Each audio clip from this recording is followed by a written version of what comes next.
Blog Talk Radio.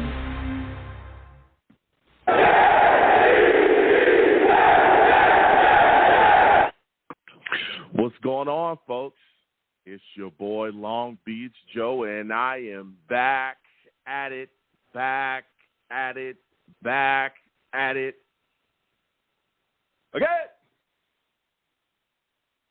I'm back at it again, man. Listen, we have a lot to discuss tonight. The New York Jets have been moving and grooving. A lot of changes have been made with the New York Jets since the season has ended. And there's a lot to talk about. Salutes to all the Savages out there. We got some discussion to be had. So let me go ahead and get into the show. Listen, folks, I'm the man of the people. I'm here for the people. Let me shamelessly promote my Facebook page. Everyone go on Facebook, search The Long Beach Joe Show. Like that page. My content's up there. Go ahead and give it a listen. Message me. I'll message you right back. I love going back and forth with folks about this football team. Also, leave me some feedback. I love hearing about what you folks think I do here on the Long Beach Joe Show. Listen, your boy is also on Twitter as well, all right? Come on over to Twitter. Type in at The Long Beach Joe, at The Long Beach Joe, okay, on Twitter. My personal page is at YoungJ000, all right? Follow me. I'll follow you right back. You want to troll me, no issues. Let's go back and forth and have a lot of fun. I'm also on iTunes as well. Head on over to iTunes, okay? Type in The Long Beach Joe Show, The Long Beach Joe Show on iTunes, okay? And, we have a lot of fun, all right? Go ahead, subscribe to the podcast on there. Give me a 5-star rating. You know, let me know what you folks think about what I do here. I want to thank everyone that does give me that feedback, that lets me know, you know, how they feel about what I'm doing over here, and they're excited about my content. I want to thank everybody that does that. For those of you as well that do not know, your boy is on YouTube, okay? I'm on YouTube as well, all right, folks? Listen, come on over to YouTube, type in Long Beach Joe Jets on YouTube, all right? Come on over, subscribe, hit that notification bell so when I post content, y'all be in the know. We do these live shows here. For y'all that don't know, the radio show's hot, all right? And we get to everybody. Callers already calling in. Hold on one second. Believe me, we'll get to everybody. But if you want to be involved, okay, with everything that we got going on over here, because there's a lot going on over here, let me tell you something. We got the Savages in the chat. You want to know why I call them the Savages? Because they are savage, man. I'm talking straight.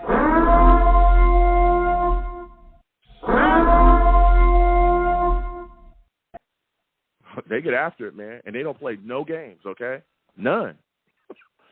So if you want to get involved with what we're doing over here, you want to get involved with the Savages, you want to see your boy live, there's a lot of people that say, Joe, you look amazing.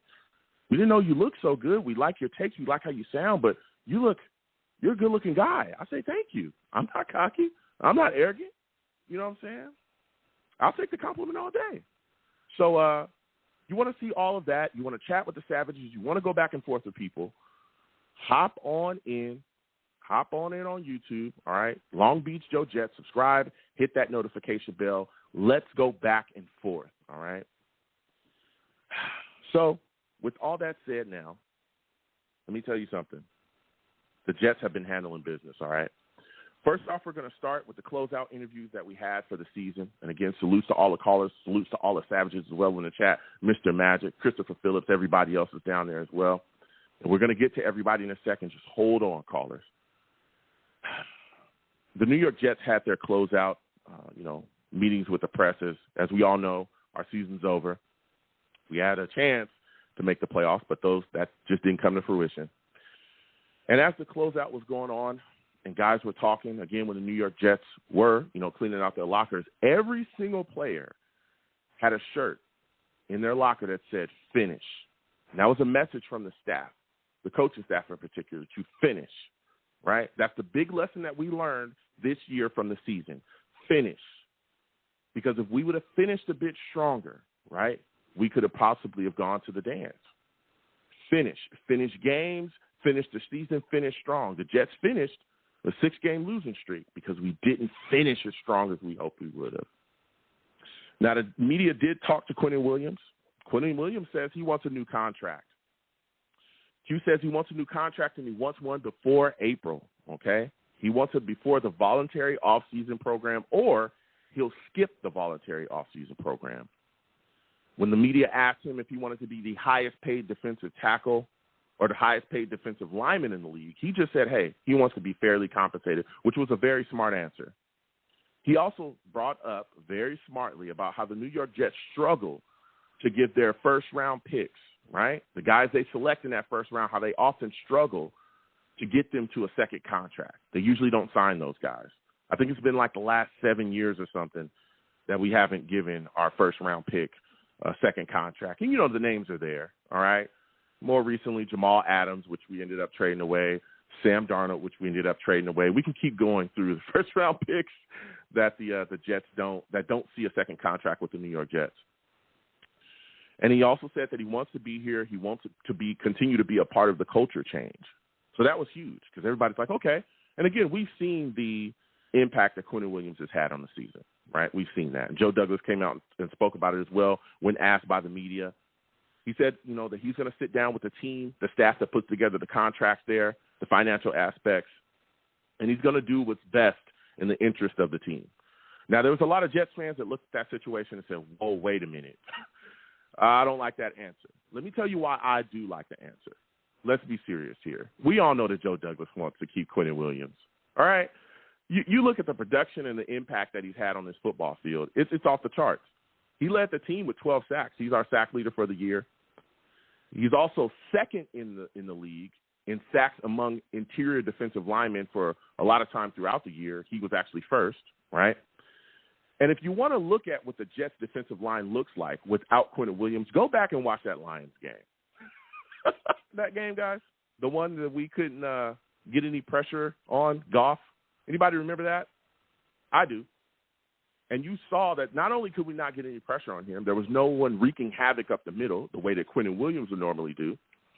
They ran on us quite a bit too, you know. So the impact is there. We see it. And I think that Joe Douglas sees it as well. But he's not going to tip his hand. He's not going to say, hey, I'm going to give this guy the world.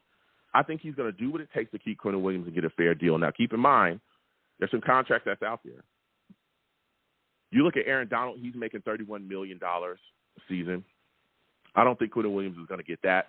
That's kind of an anomaly of a contract for, you know, top interior guys. But you look at, you know, Williams, Leonard Williams, he's getting $21 million a season. Buckner as well is getting $21 million a season. I do think that Quinnen Williams is going to get somewhere in that $23 to $25 million range per year. And he's deserving of it.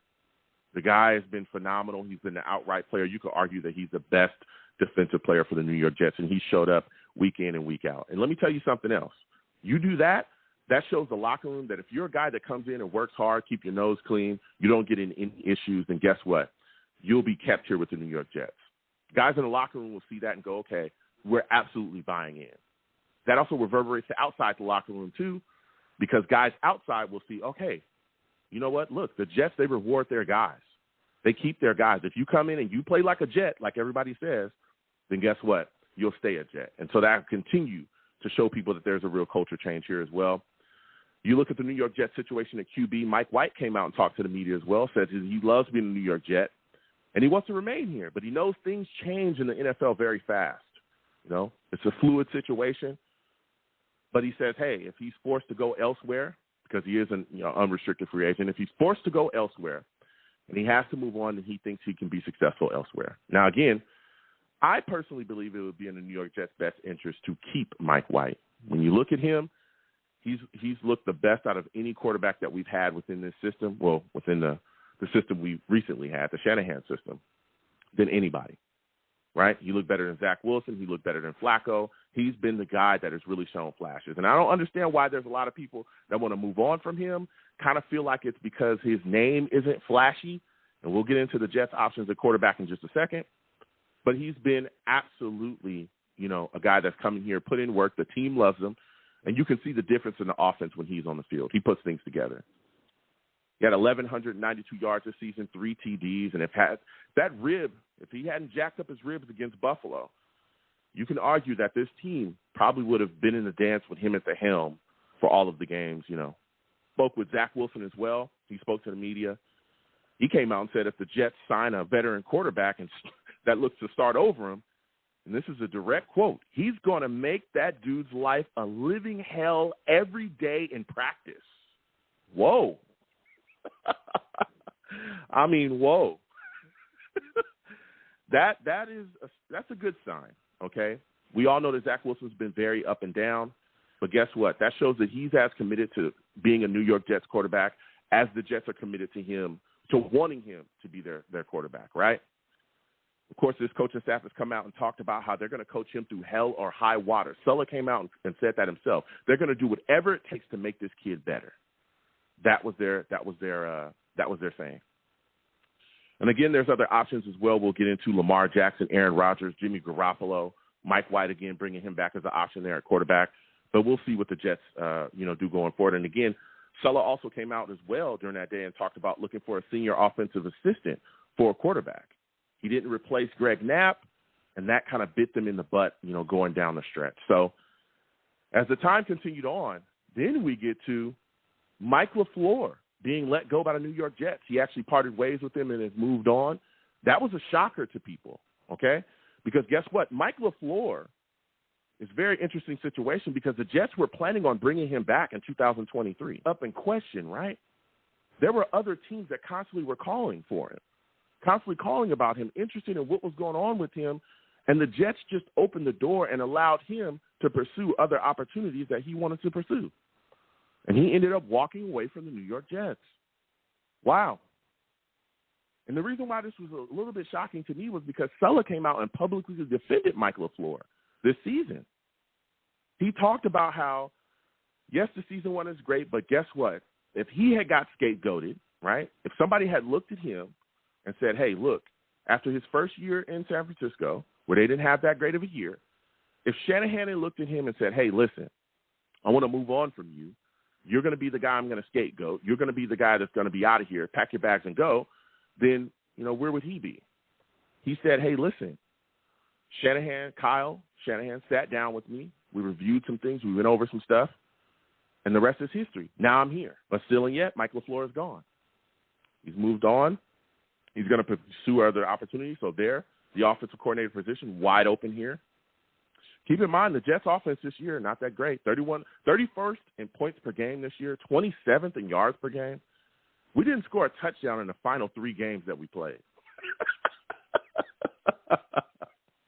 I know I'm laughing, but that's really not good, okay? I'm just laughing to keep from crying, guys. I'm just laughing to keep from crying, The Jets went 31 possessions without an offensive touchdown. All right. Now, keep in mind, the Jets weren't playing like, the steel curtain every game, right? We weren't playing the purple people eaters. We weren't playing the Ravens defense with Ed Reed and Ray Lewis and McAllister and Jamie Sharper and Tony Saragusa and all these guys. No, we weren't playing those teams every single week. All right. The last 3 games that we played, or the games we played down the stretch, were full of bad defenses. The Lions, they didn't have a good defense. We didn't get it done against them. The Jags didn't have a good defense. We didn't get it done against them. Seahawks didn't have the best defense. We didn't get it done against them either. So you look at the situation now here at the offensive coordinator position, and you have some questions. The offensive coordinator that we bring in clearly has to be, committed and ready to go to try to help fix Zach Wilson. You also got to wonder, they're going to be under a lot of pressure. The offense didn't perform well this season. Now we're going into a season where the fan base and everybody else expects playoffs. You're going to have to come in, implement a system, and it's got to get clicking very fast, because if you guys don't get it together and we miss the playoffs, who knows what the future is? And there's names out there. There's a lot of names. Kubiak was out there. People talking about Frank Reich, Jay Gruden, Greg Olson. There's a lot of talk, but we'll see what happens going forward. But this Jets offensive coordinator position, it can be a tough sell if you look at it a certain way. Then the Jets continued on. They ended up moving on from other coaches as well. John Benton, the Jets offensive line coach, they moved on from him. Miles Austin as well has been moved on from. He was going to serve a suspension for gambling too. And according to Aaron Wilson, the guy who was the initial guy that reported that we were moving on from Mike LaFleur, Rob Calabrese is gone as well. And the New York Jets have also moved on from Greg Scruggs, but Greg Scruggs actually took a job in Wisconsin, so he's going to be coaching a college in Wisconsin. So it's a tough situation. Again, there's a lot of movement, a lot of shaking, especially along the offensive side.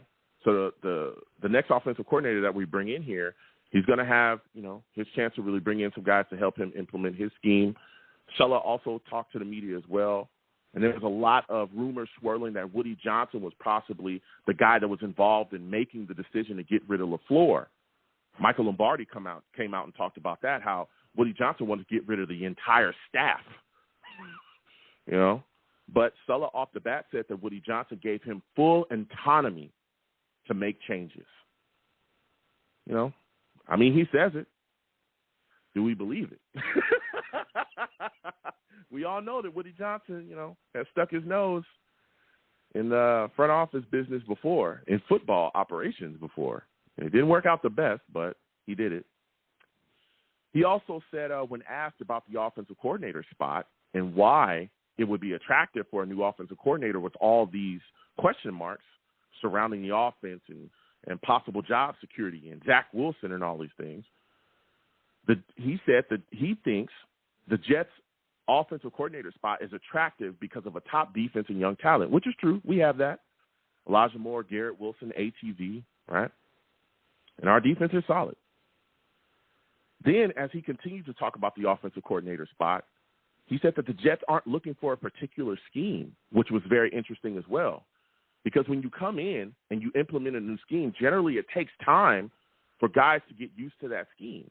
If anybody remembers, when LaFleur first got here, guess what? We were kind of struggling with guys knowing what the routes were actually supposed to be. We had guys running the same routes.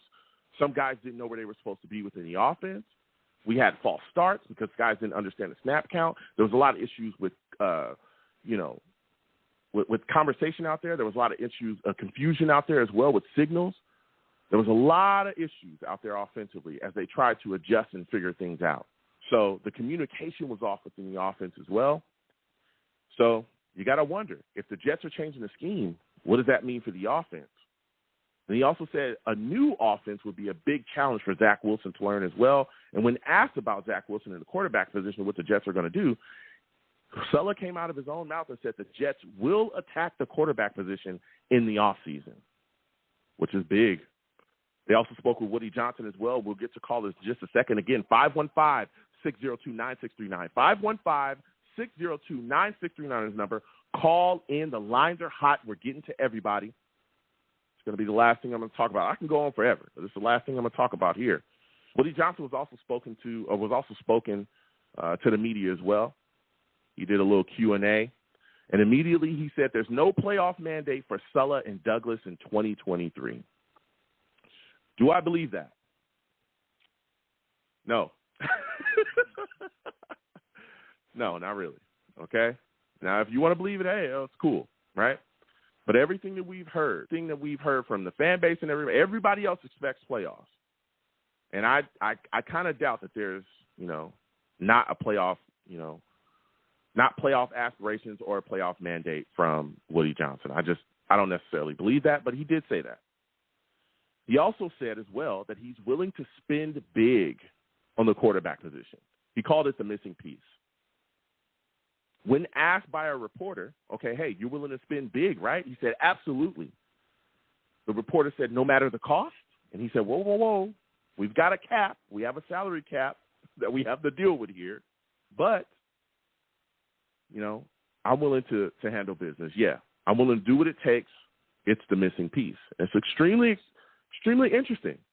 You got Woody Johnson coming out saying, hey, I'm willing to spend big. I'm all in. It's peace. He's identified it. It's what we need to take the next step. We need to shore up this quarterback position. And there's guys out there, okay, and the names are going to be, we all know, Lamar Jackson, possible trade. You're going to have to give up capital, and you're going to have to sign him to an extension. He's probably looking for $50+ million a year, right? Then you got Aaron Rodgers out there. There's a lot of talk about what he could do. There's some people saying he might retire. Some people saying that, that he might move on for the Green Bay Packers. Guess what? You get him. That's $50 million a year. There's Carr out there as well. The Raiders could possibly be looking to trade him. He's been benched, and this was after he moved away from the team, I think week 17. He could be a guy out there. You have to give capital. You know, I think he's on a 3-year extension, or he recently signed a 3-year extension. So he's getting paid a bit of money as well. I think they have to trade him before the Super Bowl because he makes about $40 million in guarantees. So there's a lot of things in play. Jimmy Garoppolo's out there too. There's a lot of guys in play, and you're going to have to spend if you're going, you know, to go in this quarterback market. You have to spend if you go in a quarterback market, period. We've seen that in the past. Even below average guys, if guys think that they can just hold the fort, they'll bring you in, and they're going to get some cash. So it's going to be very interesting to see what the New York Jets situation here is at quarterback. Man, oh, man. Offensive coordinator is gone, which is going to be interesting as well, too, to see who they actually put in the position to fill that hole. Because that sets the table for everything. You got to think. If you bring in a guy who, you know, is an offensive coordinator, you feel like is the guy, but the quarterback that you're looking for, especially let's say you're looking for a guy like Carr. Carr has a no-trade clause in his contract. If he doesn't like how your things are set up, he could say, no, I'm not going to go there. They can't trade him. So it's going to be very interesting to see how the New York Jets handle the quarterback position. We're going to get to the lines. Listen, 515-602-9639. 515-602-9639 is the number. Call in. We're taking all callers. Please be patient. We will get to everybody. All right? Understand that when you call in, I need your background to be clear. Make sure you call me on a good phone as well. Don't call me from a Sesame Street phone that you found on the bottom of a dumpster. Don't do that, okay? Also, when you call in, please make sure that your background noise is clear. If you're listening to me, mute me. Some people listen to me on TV. Salute to all the savages as well. All right? And also, please, when you call in, do not curse. For all my new callers, do not curse on my show. I do not allow cursing because I get you out of here fast. I'm talking fast. Faster than we got Mike LaFleur out of here. Get out.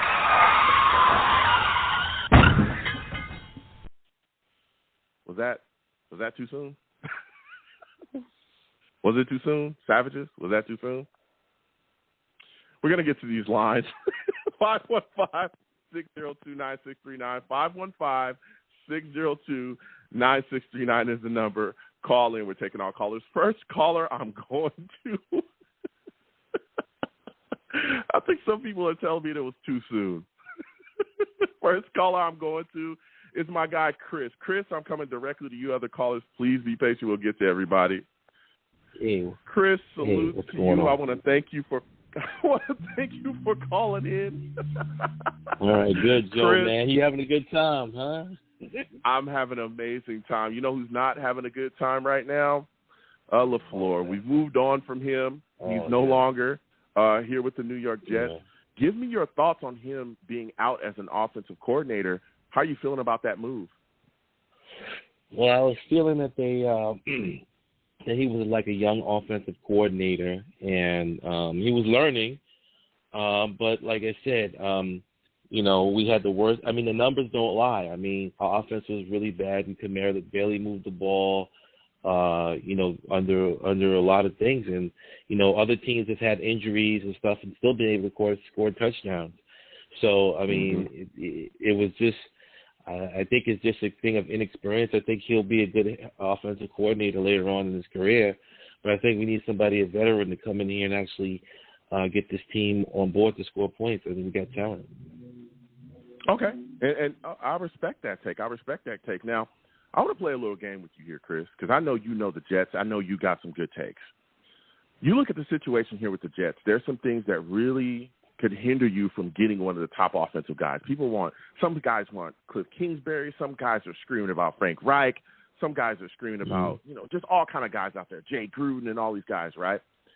But you got Zach Wilson here. He's hamstringing you, right? What if an offensive coordinator does not want to deal with fixing him? Because you pretty much have to do that from top to bottom. You got to fix his mechanics. You got to fix his throwing motion. He had a tough time getting the ball out of his hands quickly this year. And now he's got to learn a new scheme. So you've got to fix him. And then you also got to be concerned about job security. We know that Woody Johnson has come out and said there's no playoff mandate, but we've known in the past that Woody Johnson has said things and hasn't stood true to those, right? And made moves. We all know that. And various things he's done on his football team. So I want to do this. I want to play this game. I want you to be Joe Douglas. I'm the hot offensive coordinator, the guy that you feel like can take you to the next step offensively. I want you to convince me of why I should sign with y'all. Why should I come to the New York Jets? What do you have that makes the job attractive? Tell me, Chris. Well, you got a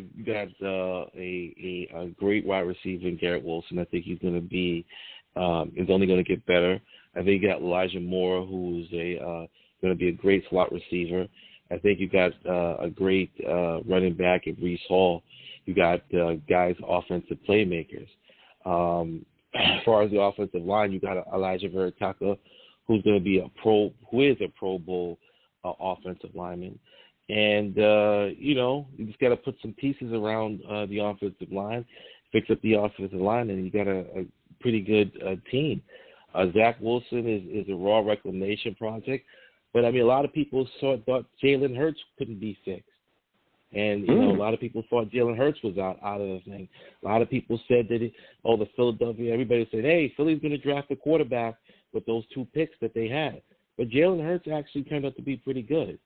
So to give up on a quarterback that's premature, and you think about it, you're going to say, hey, you know what, maybe this guy, there's something wrong. The offensive line broke down. We lost a lot of offensive players this year, especially around the offensive line. So if we can get the offensive line straight and get some protection, and then one of the other things that was very disappointing about the LaFleur offense is that, he didn't use these tight ends. Where was on our 4th round pick? Where was where was one of our guys? Jeremy Ruckert. I forget the guy that. Where's Jeremy Ruckert? Where was CJ? Where was Jeremy Tyler Ruckert? Conklin? Where were these guys, man? The short, easy throws. These guys would never. These guys were underutilized this year, and part of the San Francisco offense was using that tight end. And I've been screaming for tight ends for years, and we got 3 of them, possibly 4, and none of them are getting any targets. So you got a team of playmakers, but you just got to figure out how to use them. Okay, you know what, Chris, that was a damn good take. I'll give you that. If I was the offensive coordinator out there, right, and you had brought me in and you had given me that speech, I would sign. That was a good take right there. So continuing on. Right. Is there an offensive coordinator that you look at and you say to yourself, this is the guy that you want? Who is out there that you would like to see the New York Jets grab and target? So I'm not in the mode of I think that if you bring in one, I don't want to bring in a veteran quarterback, and here's why. Here's why. Okay, here's why. Okay. You start looking at some of these guys that you want to come in. I don't know. Yes, we have a good team, but I don't know if we're one piece away from like the Super Bowl or something. Maybe you take not take a step back, but maybe you don't go into cap hell, because that was the Rex years. We went into cap hell and we had to win. We got all of it. We spent it for 4 years. We was in cap hell, and it ruined the franchise, and I think we're still suffering from it. We lost draft picks. We lost, we were mediocrity. I think that we need to exercise patience. I think we need to find a quarterback, and we need to develop. The teams that are in the Super Bowl develop their quarterback. They haven't brought in the and I get that. So what you're saying is, and I just want to make sure that you're correct, Chris, you're not interested in going after Lamar. You're not interested in going after Aaron Rodgers or Carr or Garoppolo or any of those guys. You want to move forward with Zach Wilson? No, I'm not saying I wouldn't go after him. I'm saying I would go after him at the right price. If it means giving away like 15 draft choices, I don't think we're there yet, because we have still holes in the offensive line. We have opens in the secondary. We have a lot of holes here. If we can get somebody like that in free agency, yeah, by all means, go ahead. But no, don't blow up the team and say, hey, we're going to trade 8. It didn't work for the Denver last year when they did that with Russell Wilson. It didn't work for them. Yeah. So you can't just blow up the team and say we're going to give away all the draft choices and go get a quarterback. It has to be done. If we can do it at the right price, I say do it. But to destroy the franchise for the next 4 years, I'm not willing to do that. So no, listen, and Chris, listen, Chris, I'm right there with you. I don't think the Jets should, just absolutely blow things out of the water. But to get a quarterback in this league, especially the guys that we're talking about, right, the guys that are going to be out there, especially the top guys, your Lamar Jacksons, I even think Aaron Rodgers, you're going to have to give up some capital. Guess what? Yeah, you look at our issues this season, and I'm playing devil's advocate right now. You look at our issues this season, you could absolutely string all of our losses or most of our losses directly to the quarterback position. Yeah, if Aaron Rodgers is here, here, there's no way. If Aaron Rodgers is here, there's no way that we miss the playoffs.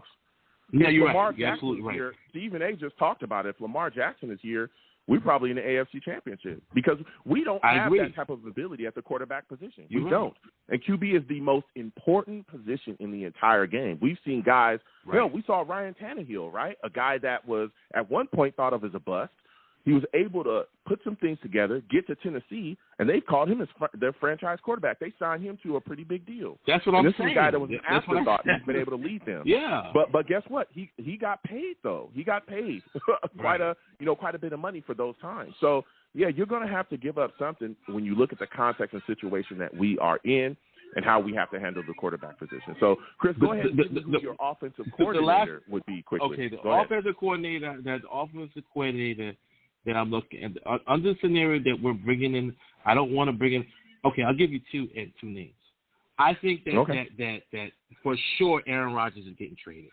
I have no doubt about that. I almost would put money that Aaron Rodgers is getting traded.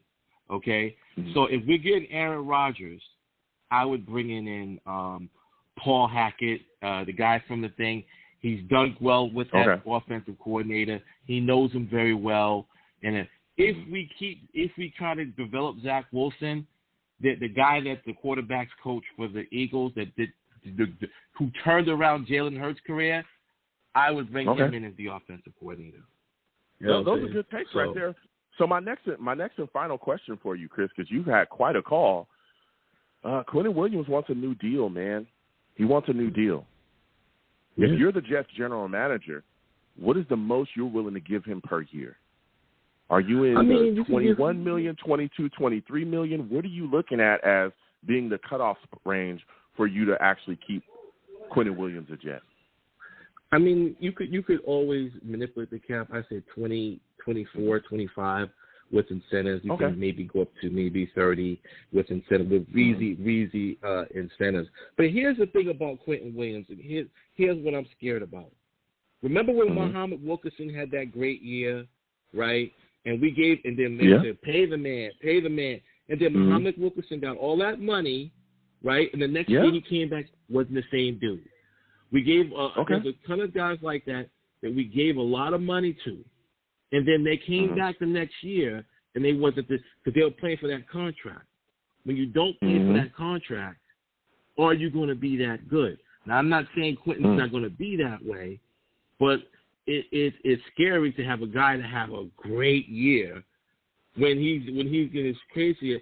When the thing is, he going to be that good next year? And that was my concern about giving Muhammad Wilkerson all that money. Is that was he going to be that good when he came back? And my thing is, like, I look at those players, and I see the same thing, you know. But I would give Quinton the money. He earned it. But I'm concerned about it. Yeah, no, can I hear you? Under normal circumstances, when you look at the context of the situation with Muhammad Wilkerson, Muhammad had also been missing practices. There was a lot of issues with Muhammad Wilkerson behind the scenes at that time that they covered up, them and Rex. I believe they were throwing a birthday party for him. He didn't even show up to his own birthday party. He would not go to practices sometimes. They couldn't find it. It was a lot of stuff going on with Muhammad Wilkerson off the field, or even on that translated, down the line as well, where it was just like, man, look, they should have moved on from him and shouldn't have paid him. That was one of the biggest issues. Us actually moving on from Snacks is what killed us as well. We should have kept him as our nose tackle. But listen, Chris, it's been phenomenal speaking with you. Thank you for calling in. Listen, this was quite a call from you. Let me give you a hand before you go, man. This was a call from you. I respect it. Thank you.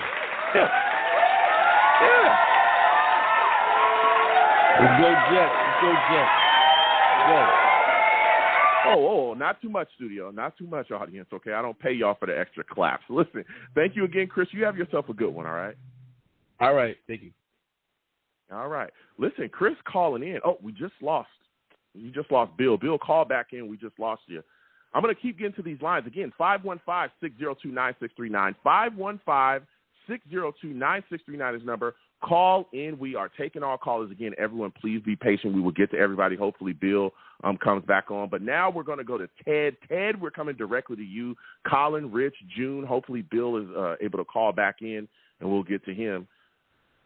Listen, Ted, salutes to you. I want to thank you for calling in tonight. Listen, for those of you that don't know, Ted, he's a savage, man.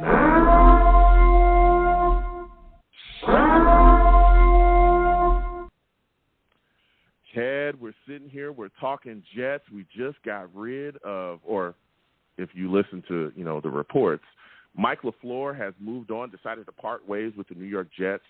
What are your thoughts about the Jets moving on from him? And when you look at this offensive coordinator search, what makes the Jets' job attractive?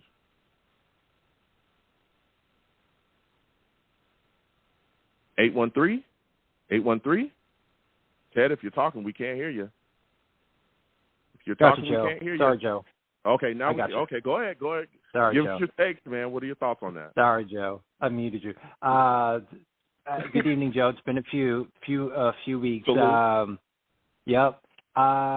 What you said earlier about getting rid of, that was a complete unload of LaFleur and his uncreative offenses and no in-game adjustments. And any common football fan can see if an ineffective offense is not working and you don't adjust, you're not going to stay very long. And that's part of the issue with having a rookie offensive play caller. And Saleh too. Part of it is Saleh. They're both learning on the job. But I hear that. I hear that, Ted. And again, I want to thank you for calling in. I love going back and forth with you. But this is year two for LaFleur, right? And I'm going to play devil's advocate here. Why can't we look at the situation, right? Yeah, the offense wasn't the greatest, right? But he's also saddled an offensive line just absolutely jacked up full of injuries. And then you saddled him with Zach Wilson, who, I'm sorry, we can try to blame Mike LaFleur for all the issues, but my God, Zach Wilson can't hit a screen pass. He's throwing the ball 10 yards over guys' heads on a screen. He can't hit guys right in front of him. You look at the tape from a lot of these games, you say the offensive play calling is bad, there's guys wide open, and he can't hit them. These are simple throws. So it starts to make me believe, as I'm playing devil's advocate here, don't you feel like Mike LaFleur was kind of scapegoated? I don't know, Joe. A lot of teams teams deal with injuries.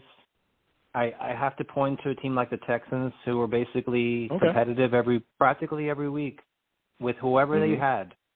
They played hard. I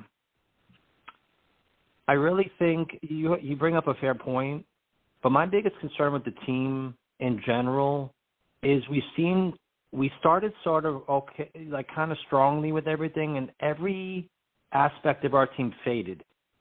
Our defense couldn't get turnovers. Our punter couldn't punt. Our kick returners couldn't return.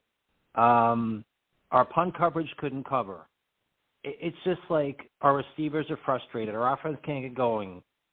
It's, injuries happen. I think Mike LaFleur continuing to not adapt to any changes in personnel was his undoing. Yeah, talk about it. You could see,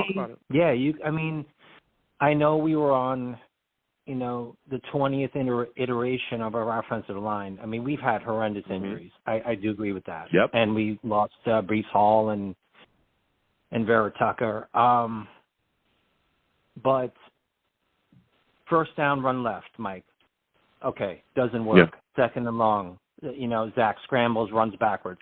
I mean, but we continue it but we continue the same thing in the next drive. There's no creativity, Joe. No creativity. And that's one of my frustrations when I called you during the games and after the games is, Zach could have rolled out. They could have had designed runs, bootlegs. I see all these other quarterbacks doing it, and if they're afraid of Zach getting hurt, well, then he's in the wrong profession. All these guys get hurt. Hurts got hurt. The guy from the Bears got hurt. I mean, that's life. Go ahead, Joe. No, listen, and I hear you, and you bringing up some great takes, but you spoke on Zach Wilson a little bit, and I want to bring this to the table. Now we're looking for a new offensive coordinator, right? Yep. Now, when you look at the situation here, there's instability at the quarterback position. There's possible instability as well with job security here because everybody has playoff expectations. We all know that Woody Johnson said there's not playoff expectations. I don't know if anyone actually believes that, but he said it. So when you look at these things, these question marks that are flying around, you possibly have to implement a new system. How attractive is this New York Jets offensive coordinator position to you? Like, do you think we'll be able to get a top guy with all of those question marks swirling over his head? No, we won't get a top guy. All these Frank Wright pipe dreams, and Cliff Kingsbury, these guys are not coming here. There's no way. Why would they take the chance? Cliff Kingsbury he could probably go to a major college if he wanted to go back and start over there. Okay. I was looking at Joe Brady. Joe Brady was a offensive, not a consultant, but like when Joe Burrow was in LSU, he was like on the staff of LSU. Then he went to Carolina for a minute. Then he went to Buffalo. He's been there for a little bit. Yeah. And he's like under Ken Dorsey, who's the OC. He's the kind of guy, he's only 33. He's maybe the kind of guy we can look at who can maybe be a little more creative mind than LaFleur. Okay. I don't know how – I'm not trying to slam LaFleur. I mean, LaFleur's probably a good coach, but it's a big boy league. You're going to have to performance – it's a performance league. So Joe Brady, 33 years old. Go ahead, Joe. Yeah. No, I mean, Joe Brady will be, a decent selection. He's a guy that's called plays before. There's a lot of names out there, and we'll continue to talk about them. You talk about Frank Reich, a lot of people looking towards him.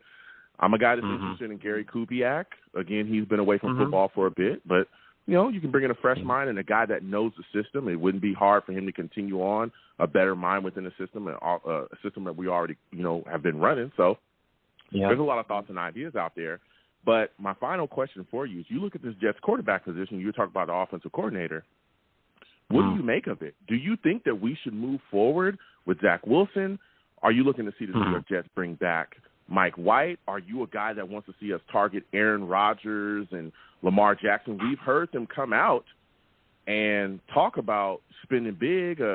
Woody Johnson talked about it. Sulla talked about attacking the quarterback position in the offseason. What do you think? In your mind, what is something that you want to see happen? Who's the guy that you actually want that could be realistic for the New York Jets here at quarterback? No, I really don't know. My guess would be I would try to get Derek Carr and Greg Olson, who he was his offensive coordinator / head coach. Talk about that's where I was going. Go ahead. Yep. Go ahead. Yep. I would get them as a tandem. Yep. That's where I would go. An experienced play caller, experienced quarterback, and maybe Zach can, I don't know, sit back and see what happens. Then I wouldn't bring. Maybe I would not bring back Mike White. But if you bring in like a Rodgers or you sign Lamar and it's going to take a lot, and try to sign Quinnen, that's going to take a lot of your money up. Carr might be a little bit more reasonable because we have an offensive line that's in shambles too. We need some pieces. Yeah. And some linebackers that can tackle. Yeah. I mean, you're speaking facts. So before I let you go, Derek Carr could be the guy. I talked about him. Before I let you go quickly, Quinnen Williams wants a new deal. Would you be willing to give him $25 per? Sure. Yep. Okay. In a heartbeat. All right. He's the guy. Okay. Chris Jones, and there's only a handful of these guys, Aaron Donald, Chris Jones. Quinnen's earned it. I heard a stat today that Quinnen is younger than Michael Clemens, who just came out of college. Quinnen's younger than him. He's been playing for 2 or 3 years already. Quinnen's a beast, and he's homegrown, and I think he wants to be a Jet. And he's certainly earned his contract. Listen, Ted, it's been phenomenal speaking with you tonight. We got callers. I got to slide off. Thank you for calling in. Next time I have a show, you already know. Joe. I want to hear from you, all right? All right, Joe. Take care, Joe. All right. Absolutely. We're going to keep getting to these lines. Again, 515-602-9639. 515-602-9639 is the number. Call in. Everyone, please be patient. Believe me, we will get to everybody. Salutes to all the savages in the chat going off. Keep asking those questions. I love going back and forth with y'all as well. And we'll come to you guys in a second because we got a lot of callers on the line, and we'll get to everybody. Again, please give the stream a thumbs up no matter where you're watching me from. Subscribe to the stream if you have not already. Hit that notification bell so when I post content, you folks will be in the know. Also, share the stream with your friends and your family along your social media. I love connecting with people that way, all right? So we're going to get back to these lines again. 515-602-9639. 515-602-9639 is the number. Call in. We're taking all callers. Next, I'm going to my guy, Bill. Bill, I'm coming directly to you. Rich, June, Angelo, other callers as well. Please be patient. We'll get to everybody. Salutes to you, Bill. I want to thank you for calling in tonight. Listen, Bill, we are talking Jets, man. Mike LaFleur has walked away. What are your thoughts about the New York Jets offensive coordinator position now that he's gone? How are you feeling about it, man? Do you feel that this job here as a Jets OC is attractive? Do you feel like we'll be able to lure a top guy coming in here? Joe, thanks for having me. Happy New Year. Definitely. Happy New Year to you. I hope you did the little finger quotes when you said he walked away from us, because I think he was kind of showing the door, but different story. Anyway, yeah, this is a great opportunity for someone. I think the biggest issue, and a lot of people have problems with LaFleur. I didn't have problems with LaFleur. I thought he wasn't aggressive. Like, you take a look at Saleh, you take a look at Joe Douglas. Those guys are aggressive guys, and he was a finesse guy. He was really, mirrored a lot of the Kyle Shanahan, setting guys up, setting up the team, setting your plays up for the second half, just kind of setting up patterns. And when it got down to it, when we got to the goal line, he needed to play smash mouth. He just wasn't really familiar with that, and I think that was a missing element. I think that may have been what really kind of sunk the boat, and a lot of people think that there were a lot of, development of Zach, all these other things that they think went into this process. At the end of the day, you have the coordinator, draws up the plans, calls the plays. I don't know how much time he has to spend with an individual quarterback to train him. I think that's something that we're kind of overlooking, and that's why the QB quarterback coach vacancy is there, because there was a big lapse in working there. But that's a separate issue. But the coordinator position, Sella discussed as well. I don't mean to cut you off, but Sella also discussed as well that they're looking for a senior offensive assistant to work with the Jets, to work with whoever the Jets quarterbacks is, mainly probably for Zach Wilson as well.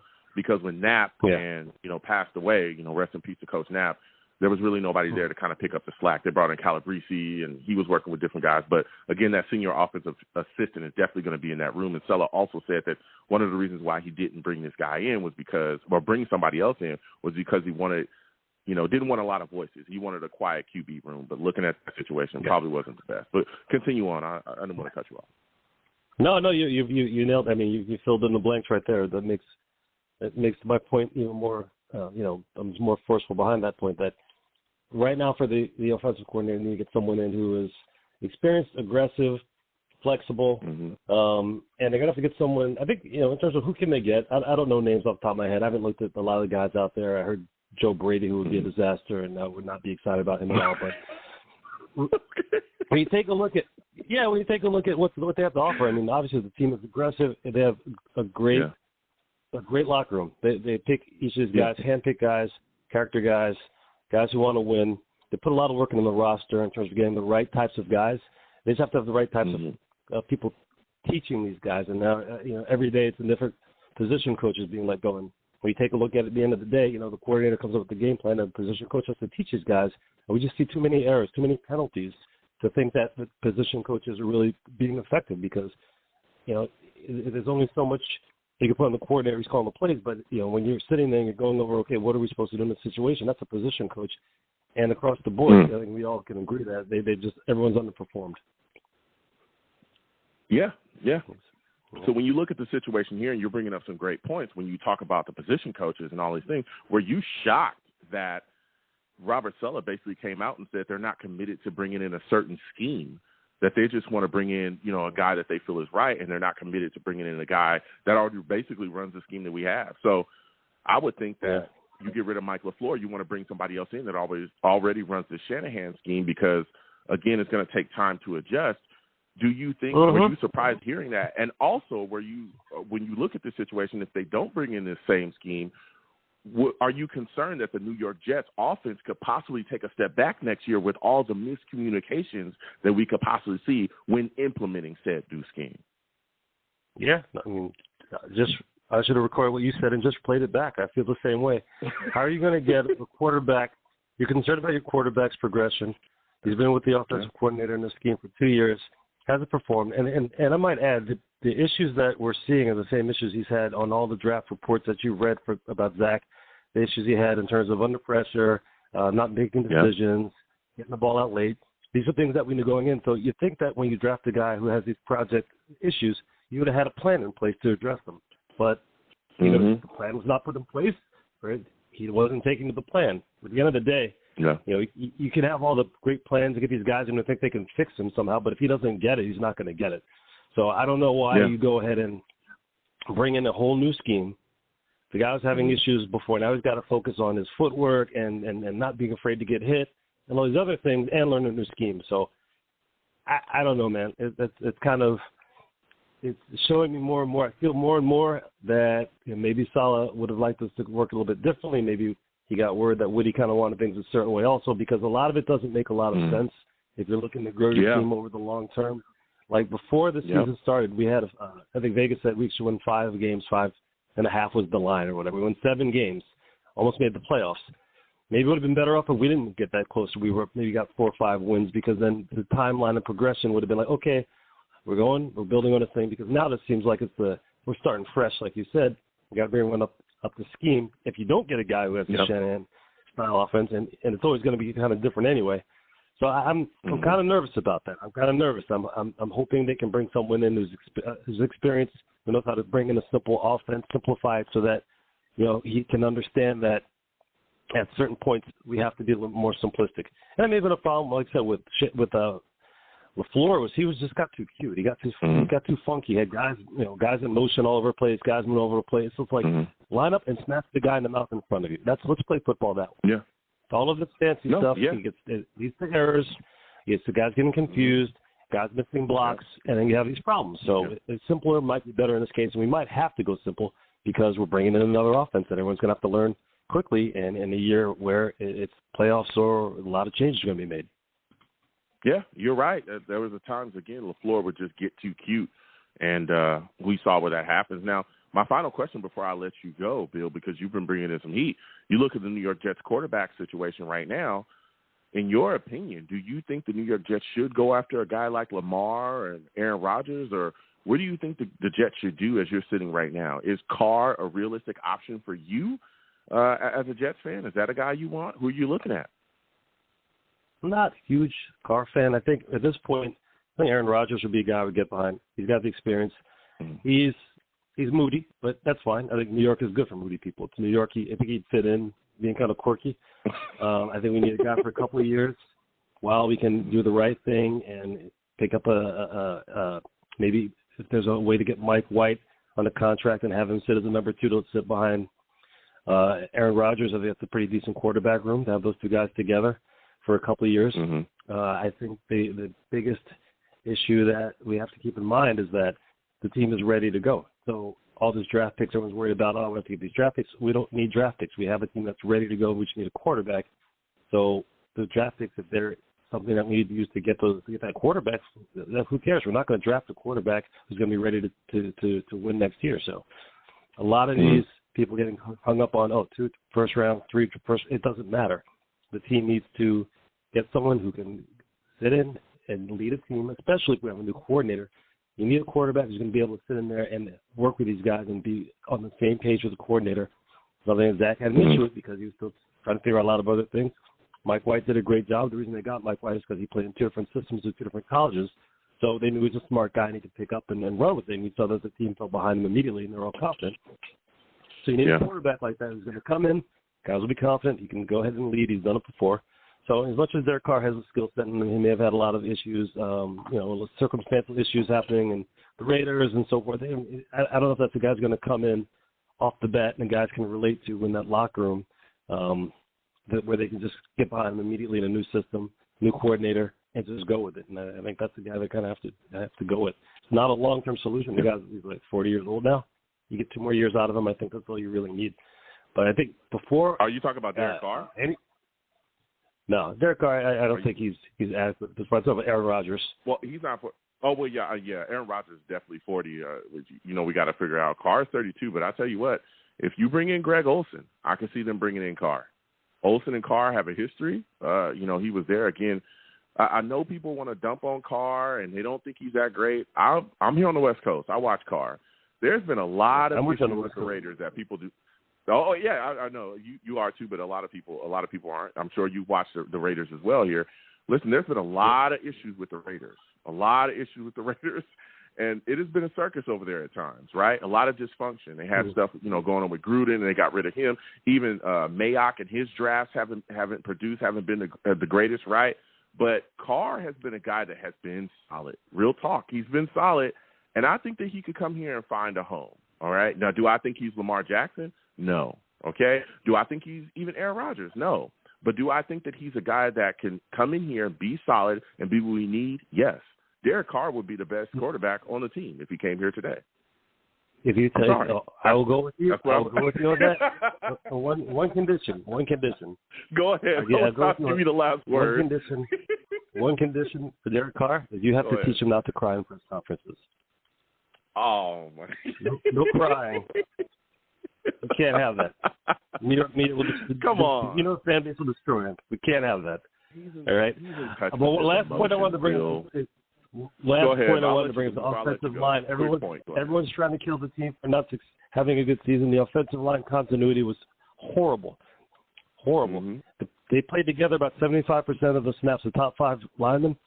The average was like 85% for the league. So everyone keeps forgetting the fact that musical chairs out there with injuries, and then not to even consider that we had the 2 top guys, Britt Tucker and Beckham, were out of the for all season. So hey, we got to pump the brakes on just throwing everything out because we had a bad season in a lot of circumstances. Obviously, we wanted better, but when you start out with no offensive line, you can't block guys who are just getting to know each other every day. That's a different lineup every week. We just can't win that way. So consistency there. We get our guys back.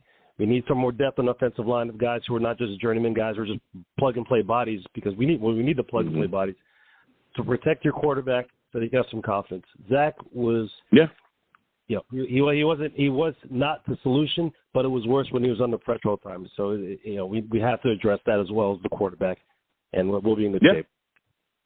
Absolutely, we'll do that. Listen, Bill, I want to thank you for calling in. You have yourself a good one, all right? You're the man. All right, have a good one. We're going to keep getting to these lines. Again, 515-602-9639. 515-602-9639 is the number. Call in. We're taking all callers. Again, when you call in, please be patient. The lines are hot. We're going to get to everybody, believe me.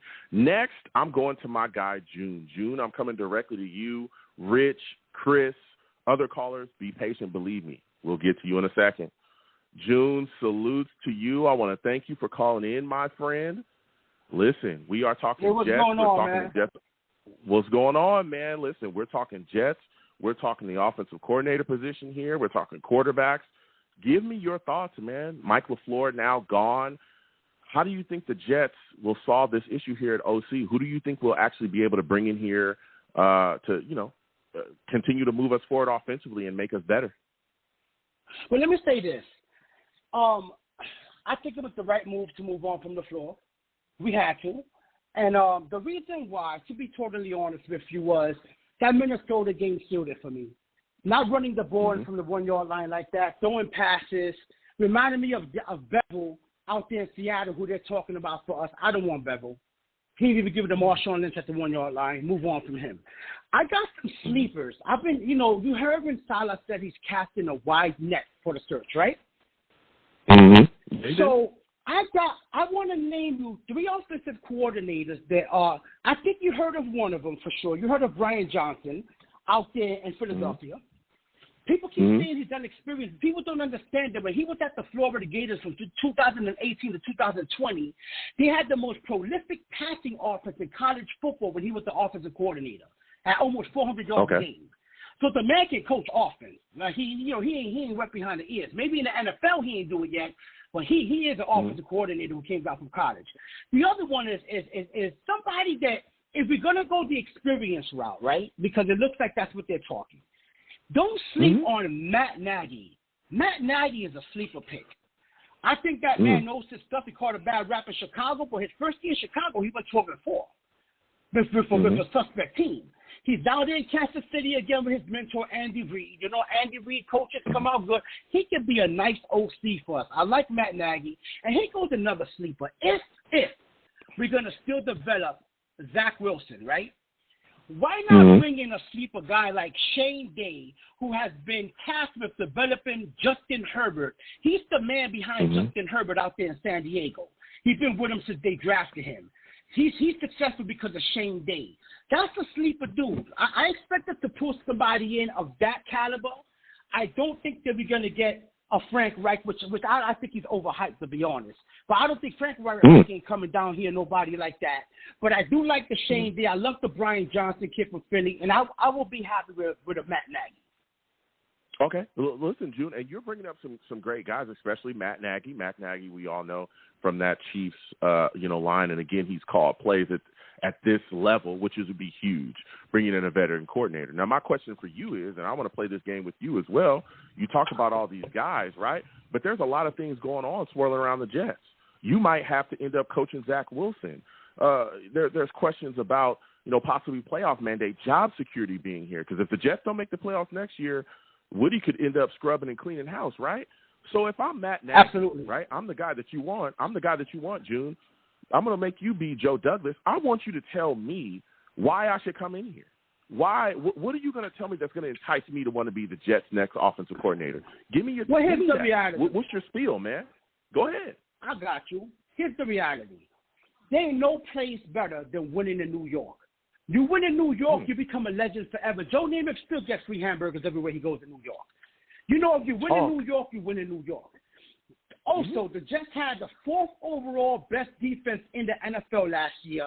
We're going to be top 3 again this year. We have an incredible defense. If we average, and everybody knows this, any real Jets fan knows this, if we average the league average of 22 points a game, we would have at least won 11 games this year. So we don't need much. You don't need to come in here and be, the revolutionary Bill Walsh from the 49ers with the West Coast when he first brought. You don't need to do all that. Just come down here and score some points. We have a young, talented roster. Look at our receivers. We got Elijah Moore, who was underutilized by LaFleur. We have Garrett Wilson, by far probably one of the best 3 young wide receivers in the NFL right now. Right? We got a Breece Hall. Hopefully he comes back healthy. Michael Carter, who was also underutilized. And this is key, though. This is key. We have to bring in a quarterback. Nobody's going to come if they have to turn around Zach Wilson. That's a project. That's a tough project and a tough sell. I'm going to be real with you. Okay. I don't know if I can convince the thoroughbreds to come down, but Zach Wilson's still here. We got to bring in a vet. Okay. Look, those are all great points there. I like every single one of those. I can see an offensive coordinator being convinced by you to, come on in after that talk. Now, there's also some stuff that's gone on as well on the other side of the football, right? Quinnen Williams has come out and talked about wanting a new deal before April. What are your thoughts about that situation? Do you think the Jets will be able to get that done? And if so, if you're looking at this situation, where do you think we land with him? How many million do you think he'll get per year? Well, let's say this, right? Let's look at it this way. When they always talk about an MVP on a team, right? I always say to myself, what would that team be without that player? That's like what are the Dallas Mavericks without that incredible young point guard, right? What are the Lakers without LeBron? You need the MVP. Every team has one.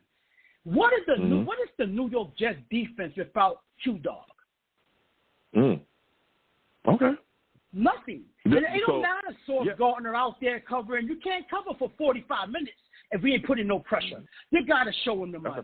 He's the best young defensive tackle in the NFL.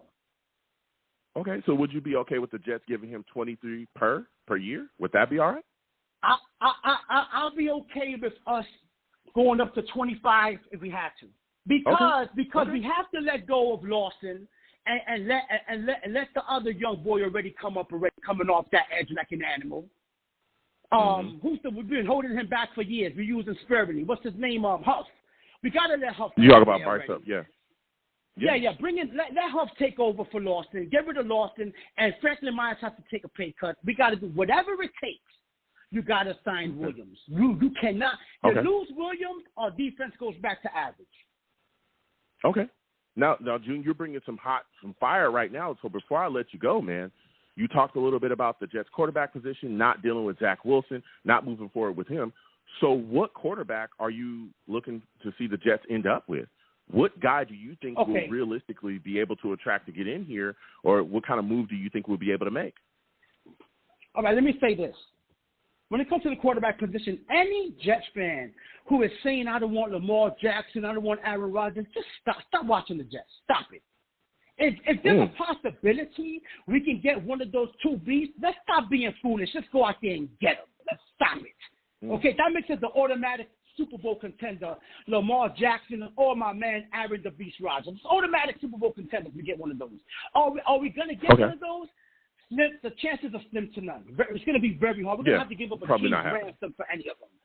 So who do I think fits us perfectly? And we don't need the OC to come along with him. But, I like the chip on his shoulder. I like the way he said goodbye to his fans. Give me Derek Carr with the chip on his shoulder. Okay. Give me, and he's not going to get him, because let me tell you what's going to happen. They can't trade him because he has a no-trade clause. All he got to do is sit back and wait to get cut. And then there's a bidding war, and we got money to go. We got the money. Mm-hmm. You heard Woody. Well, Woody got the money. Well, I mean, he has to sign off on the no trade clause. There's teams that he could trade, that they could trade him to, where I believe he could sign off. But you're right; they're going to be looking for some capital and back. But he definitely can control where he goes, and I think he's one of the most likely guy to come here. I love Lamar Jackson. I think he's phenomenal. But we'd have to give up a king's ransom for him. I think the Browns ended up trading something like a couple of first-round picks. I think with 3 first-round picks, 1/3, and 2 fourth-round picks, and then they ended up giving him $46 million per. I think Lamar Jackson's going to want a lot more than that, probably $50 million per. And the talent is there; it's off the charts. But I'm just wondering if we'll be able to make that happen. We can absolutely manipulate the cap, but we got to see what's happening going forward. But if there's a likelihood of getting him, especially with what we're saying with Woody Johnson, he wants to spend big. But go ahead, give me your final. I'll give you the final word on that. Right. Let me say this. If there's a way it can be done, I trust Joe can get it done. If there's a way, but name me a quarterback, and you're gonna know this, who has played with more dysfunction than Derek Carr out there with the Raiders. Talk about it. So if that man can handle, if that man can handle that dysfunction out there with that mess of a coach they got, that guy ain't no coach. You put him back on the OC. He's not a coach. Everybody knows he's not a coach. Yeah. I mean, he can handle all that. Come on down here, Derek. You don't need to do all that. All you got to do is just get the ball out your hands quick and put it in these young playmakers' hands. I promise you, if you get Derek Carr, we'll touch on this next year. God bless us with life. If we get Derek Carr, we're going to be at least an 11 or 12 win team with Derek Carr. Yeah, you're talking facts. Listen, June, I want to thank you for calling in. Next time I have a show, I want to hear from you, man. I really like your takes. You have yourself a good one, all right, my friend? You as well, my brother. God bless you. All right, same to you. We're going to keep getting to these lines. Again, 515-602-9639, 515-602-9639 is the number. Call in. We're taking all callers. Next, I'm going to go to my guy, Colin. We're going to go to Rich. Hopefully Rich calls back in. But Colin, salute to you. I want to thank you for calling in tonight. For those of you that do not know, Colin, he's a savage, man.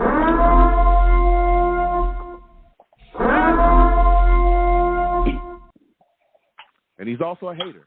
For those of y'all that don't know, he is a hater as well. Let's keep it real, okay? He stay hating. All right. What's up, Joe? What's up? Salutes to you, Colin. I want to thank you for calling in. Listen, we're talking about the Jets. We're talking about everything right now, man. Give me your thoughts. Mike LaFleur is out. Do you feel like he was scapegoated? Let me just say really quick. I was so happy that we lost to Miami. I didn't give a shit about the one. Oh, excuse my language, Joe. Watch your language. Watch your language. Family show. I was glad we lost to Miami because I hate the Patriots, and they didn't get in because we lost the game. So, yep, hater. I was very happy Miami won. That win wasn't going to change anything. It wasn't going to change anything. It wasn't going to make anyone's job any safer. It wasn't going to make LaFleur safe or anything like that. So, you know, what I want to say really quick, though, Joe, about Quinnen Williams, because I know you talk about Quinnen. Yeah. And this is from a management perspective. I do not see them signing Quinnen before the draft. I'm almost certain it's not going to happen. And I'll tell you why. Because to pay him $23, $24, $25 million, like Joe Douglas has expressed before, he's not a reckless spender. So I think what's going to happen is with that 13th pick in that draft, there's 2 defensive tackles that can possibly fall to us. And I'm almost certain that if one of them falls to us, I can see them drafting a defensive tackle and trading Quinnen as well. So one, I don't think he's going to get signed before the draft. I think they're going to wait to see what happens, how the draft plays out. And if they're able to get one of those top 2 defensive tackles, they're going to draft one of those guys, and they're going to trade Quinnen. Here's my thing. Hold on, Colin. And I hear what you're saying. And first off, again, Quinnen Williams is also an AP Sports All-Pro first teamer as well. Him and Sauce Garner made the AP Sports All-Pro first team. C.J. Mosley, the second team as well. NFLPA All-Pro team. We saw Justin Hardy make as well on that. So when you look at the situation there, I don't agree with that take because Quinnen Williams, first off, he's an all-pro guy. Second off, you see the impact that he's had on the field, right? Everything he's done for us this year, sack leader, wreaking havoc, all that stuff. And he's also a team guy. Then when you look at that situation, if you let him walk or you trade him, what does that say about how you treat guys that you brought into the building, right? Of course, Douglas didn't draft him, but he still was drafted by the New York Jets. And we've seen him wreak havoc here. I don't think you move on from him because there's no guarantee that any of those guys you draft are going to be what he is. That's first off.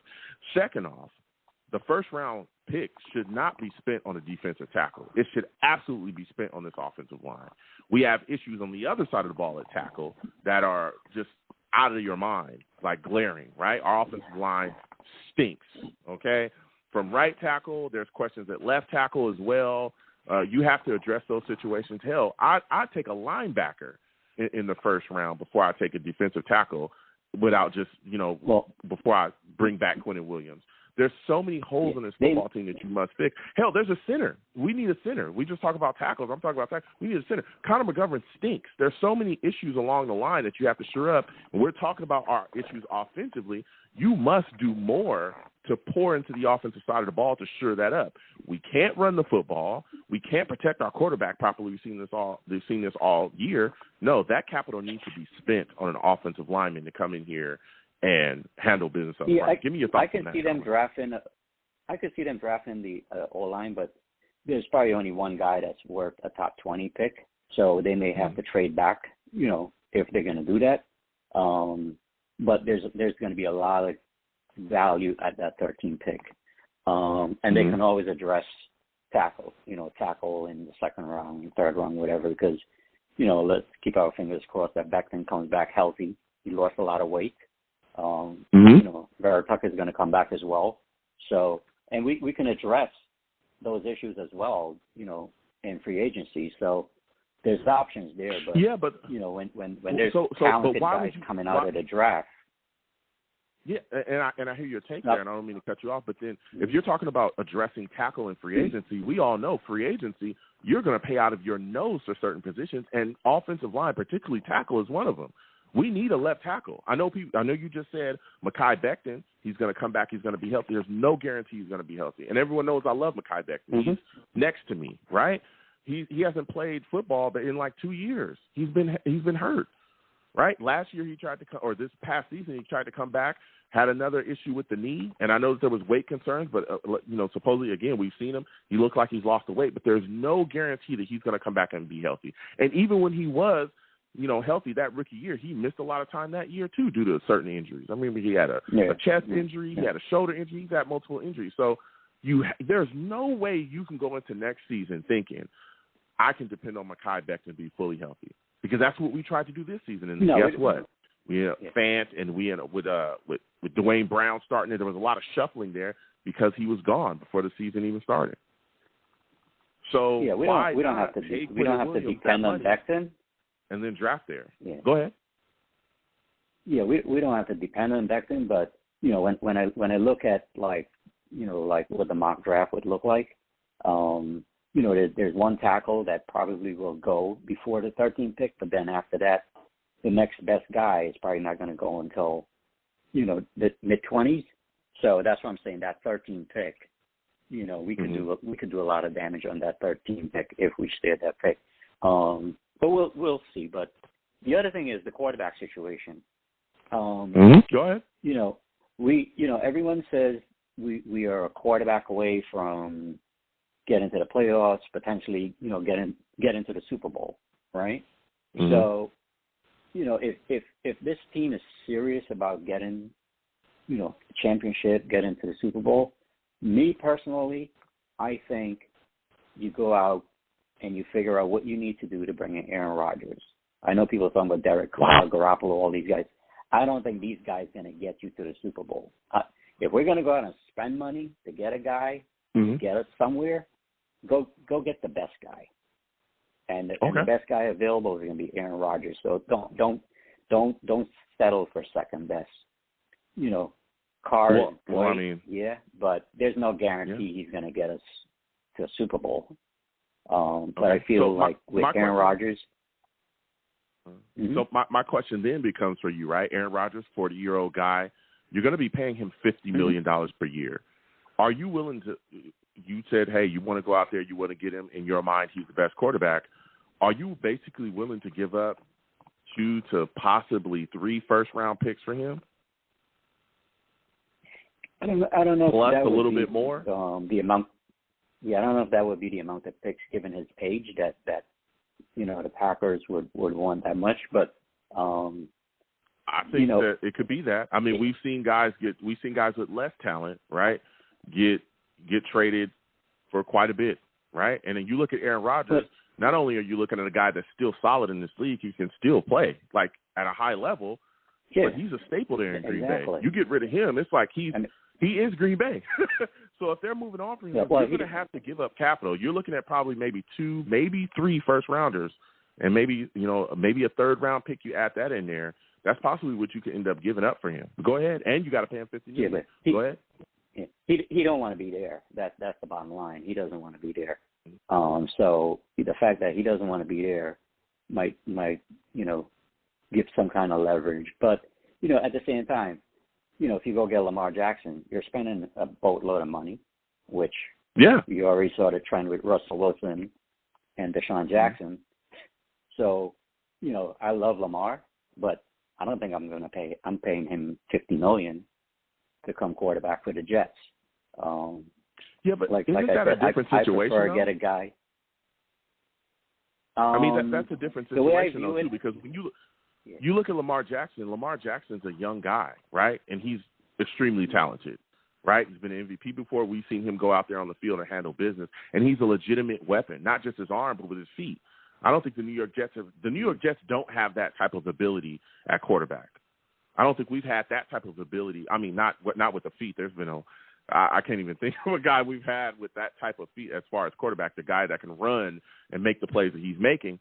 But his ability to throw from the pocket is off the charts as well. With him here, I mean, you would be on the steps of a Super Bowl because that's the piece that we're missing. And everybody talked about that this year. You look at the situation, this is a top 5 defense. You plug Lamar Jackson into this offense, You plug him into this offense, the Jets they're on the door. They're knocking at the door. Our offense will completely change with him being in there. Go ahead. Like I said, I love Lamar. But the way I'm viewing it, Joe, is you get Aaron Rodgers in here, you keep Zach Wilson, you get Rodgers for like 2 years, and hopefully Zach can sit behind Rodgers, learn, and then take over this team. 2 years from now, and we're still going to have a guy that's probably going to be 23, 24, 25, if that much. So that's how I'm viewing it. If you get in Lamar, you're not keeping Zach Wilson on this team. What's the point? Lamar's young still. So, and that's why I think, that's why I'm leaning towards getting Rodgers. You get Rodgers, I think, you have a established quarterback that will definitely get us into the playoffs, probably even get us an AFC championship. But, we'll see how it play out. And as far as, like, the OC, like, I feel like, you can correct me if I'm wrong, but I feel like you need to establish who your quarterback is before you can just go hire an OC, because you're not going to hire an OC that can't coach Lamar, or you're not going to hire an OC that can't coach Aaron Rodgers, right? I think you want to get your quarterback situation intact first. Well, and that's going to be one of the biggest adversities to attracting an offensive coordinator here. I think it actually should be the opposite, where you should get an offensive coordinator to then establish who your quarterback is, because you establish the scheme, and depending on what a quarterback's strengths or negatives is going to depend on how he performs within the scheme. That's how it works, right? Like if you look at Zach Wilson, for instance. If you're asking him at this point to be in a scheme that asks him to decipher defenses and get the ball out of his hands quickly, from what we've seen, he don't fit the scheme for that. No, Right now, his strength is what? His strength is rolling outside, launching the football down the field, using that arm, playing just to-the-wall football. You get an offensive coordinator that can adjust his scheme to do that, or an offensive coordinator that has a scheme that asks him to do that, then boom. You might see a little bit more success out of him, And we see that in different places. So you want to get your offensive coordinator in here to then figure out, hey, what is the scheme that you can run to move forward? But with the quarterback situation here, they're going to have to be committed to Zach Wilson or they're going to have to be committed to fixing Zach Wilson, because the coaching staff and everyone else has said that they are going to stick with Zach Wilson through hell or high water and coach him until they get something out of him. Not saying he's going to be the starter, but they're saying, hey, this is the kid that you're going to have to fix. That's the biggest issue to bringing an offensive coordinator here. Go ahead. I'll give you the last one. So in that case, then you have to hire an OC that's going to be able to work with Zach Wilson, and whoever the veteran quarterback you bring in is going to have to play the same scheme as well, be able to play the same scheme. So you can't just throw out names like, I want Garoppolo, I want Carr, I want, Lamar. You're going to have to find the right quarterback that's going to be able to fit that scheme as well. So it's going to be interesting to see, though. So, we're just going to have to speculate for now. But like I said, I don't think we're going to be signing Quinnen before draft day. Well, it's going to be interesting. Listen, Colin, I hear you. I want to thank you for calling in. I want to thank you for calling in. You have yourself a good one, all right? All right, Jeff. Take care, buddy. All right. Listen, we're going to keep getting to these lines. Again, 515-602-9639. 515-602-9639 is the number. Call in. We're taking all callers. Please be patient. We will get to everybody. Trust me, the lines are hot. Next, I'm going to my guy, BK. BK, I'm coming directly to you. Chris, other callers as well. We'll get to you in a second. Salutes to you, BK. I want to thank you for calling in tonight. Listen, for those of you that don't know BK, he's a savage.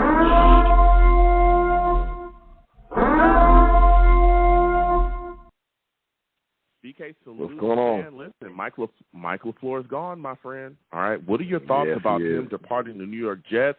We have a hole there at the offensive coordinator position. Do you feel like Mike LaFleur was scapegoated? Well, listen, there's some truth to that. Like, he was scapegoated because two things. One, Zach Wilson, we watched the games. The guy was not proficient at making easy plays. Right now, LaFleur did make mistakes in games. He did. No doubt he did. But here's the thing: with Zach Wilson in the game as the season went on, teams figured him out very quickly, and they could not move the football. And credit though Mike LaFleur, because listen, when they had Breece Hall, the offense was moving. Okay, so yes, he's a little bit of a scapegoat. Has he made some mistakes? He has. But so for me, man, let's get the right OC in here right now. We at where we at. Get the right OC in there right now, and then get the quarterback. Okay, and I hear you, and I want to go right there with you, BK. Who's the right OC in your mind at this point? Who's the right? What are some of the people that's out there that they probably been looking at, or that's available? We can go down my list. All right. I started off with Gary Kubiak because I would like to see us continue with the Shanahan system, but I understand why some people are like, he's probably not because he's been away from football for a little bit. Some people talking about Frank Reich, right? But a lot of people saying that's a pipe dream, but he's quite a pipe dream. He can come in here. He can work with Zach. He can, if he can't help Zach, then nobody can, right? Then you also got you got Matt Nagy out there. I just talked with a caller about him too. Matt Nagy coming from that Chiefs, coaching tree. He's been a head coach as well before. There's other guys out there as well. Jim Bob Cooter, Cliff Kingsbury. Some people dreaming about him, especially with the Jets coming out saying that they have no attachment to a certain system. I mean, there's names out there, man. What are your thoughts?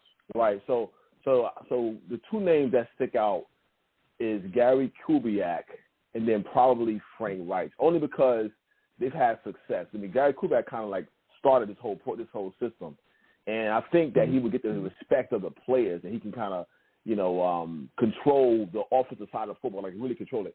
Keith Kingsbury, I don't want him. I don't see him as a guy that can really take control of the offensive room and the offensive coordinator. I don't see him as that guy. He might be a good play caller, but I rather take a guy like Gary Kubiak or even Matt Nagy. So that would be the three on my list. Would be Kubiak will be first. He's away from football, but it doesn't matter. The guy understands the game. He truly does, right? And then you have Frank Reich, who actually been a quarterback, understands the game, and he's a little bit more mature. He's a little older than and been in the league a little longer than Robert Saleh. So I like him. Also, if not Matt Nagy, that should be three on the list. Definitely no Keith Kingsbury. I don't want him. No. Okay. Now you talked about the quarterback position as well, right? Yes. So when you look at the quarterback position, we still got Zach Wilson here, right? And that's one of the things that I think is going to kind of hinder us from possibly getting one of those top guys to come in here, because you're going to be saddled with coaching and fixing Zach Wilson, right? So I'm going to play this game. I played it with a couple other, callers. I'm going to play it with you, BK, because you know what you're talking about. You're going to be Joe Douglas.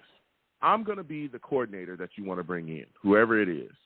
Convince me why I should come in here and take this offensive coordinator job.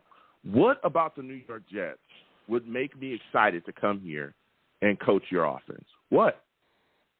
Well, first of all, you got some top players here at the receiver position, young players. You got who is that? A legit. Well, that's who are these top players you talking about? Who? I'm gonna run it down to you. I'm gonna run it down to you. Okay. You have Garrett Wilson. You have Breece Hall. Okay. You have three tight ends. That's what you have right now, and they can ball all they can. The issue we have is at quarterback. So what makes it attractive is if you're going to allow him to be in a decision process of getting the quarterback you want, be it Zach Wilson or someone else. You want to get your quarterback room in order, and the offensive coordinator is a big part of that. But they got some players like that. The issue is the quarterback. Listen, BK. Listen. I'm a prospective offensive coordinator here. That's all fine, right? Garrett Wilson, he's good, right? I like him. Okay, Elijah Moore, he's good. Okay, that's fine. Your tight ends are, but this offensive line stinks, man. It stinks. Oh, right. I mean, also we're going to the line about that. Like, what you just gonna leave me hanging? Nothing else will work if I can't. Right? If I can't get guys blocked up front, I mean, what are you going to do to help me along the offensive line, man? Well, the thing is with this, they had a lot of injuries in the offensive line. That's one. right? So we know they have a lot of injuries there. They need a new center without question. They need a new center. Now, Joe Douglas made it. Now, Laken Tomlinson, no one could guess that he would be that bad. To me, he was the worst on the line. He was with him. So what you need to do now is get depth, and you do that in the draft. Mm-hmm. Okay. All right. So you'll draft me an offensive line. Okay. Pick me up an offensive lineman, a center, maybe another tackle. Yeah. Okay. All right. Well, I'll look for a line, but at number 13, if they're not there, I'm going to pick the best player available. They don't have to do offensive lineman. Oh, they better be. There better be something near. There'll be some offensive linemen there that'll be real good. There'll be some offensive linemen in there that'll be good. I'll tell you what, they better not. They better take something along this line, whether it be a center, a tackle. Right. If there ain't nothing there, then you better trade down, or something. Don't do that. Don't do that. That's you have to stay there and get the best player available. You have to do that. That's the problem. You got to make your team better every year. You need to get the best players on your team. I don't agree with that. I understand what you're saying, but I don't necessarily agree with that. Often the best player available. See, here's the issue with best player available, and it's exactly the same thing that I said with Mike LaCagden. When you're a team that's trying to find a way that has glaring holes at positions of impact, if the best player available is not an impact position, you're going to be stuck, right? So if you look at the New York Jets, we still have issues along our offensive line, massive issues. There's multiple issues along our offensive line. 2 tackle spots. Some people, believe, again, 2 tackle spots, the center position. Some people want to draft a guard to go behind Tomlinson because they don't like Tomlinson. There's people that want to get rid of Laken Tomlinson, and it's going to be very expensive to do that. I don't think the Jets will. I'm going on record by saying I don't think the Jets will do it because it's very expensive. But you could argue that Laken has been very up and down and bad. Then you look at the other side of the ball, right? Pass rusher is there, right? We could add a pass rusher to really help this defense. The defense built from front to back, not back to front. So there's some other spots that you can go. But if best player available is a defensive tackle, because there's some guys in here that are really good, or if best player available is something else that the Jets don't need and already have, you don't go best player available. You trade back and address needs, especially when we're at the spot that we're at. Go ahead. No, I hear what you're saying, but here's the flaw I have with that is the fact that the offensive line this year, you were injured. You got players coming back, right, that could fill spots. Now, you do need another offensive lineman. You can find that in the second and third round. You can find good offensive linemen there. You cannot find top players such as pass rushers and linebackers in the third and fourth and fifth round. You're not going to find them there. You have to get a player who can impact as number 13. And if that's a linebacker or a tackle, you better get him. If not, you're going to be a losing franchise. That is a recipe for a losing franchise to me. Okay. And I'm going to rebut that with this. You can talk about the injuries along our offensive line, right? And that's great. Yes. But again, that leads to my point because Mekhi Becton, he ain't been healthy in 2 years at all. Agreed. You look at the issues along our offensive line we talk about. Now, at this point, Mekhi Becton was our right tackle.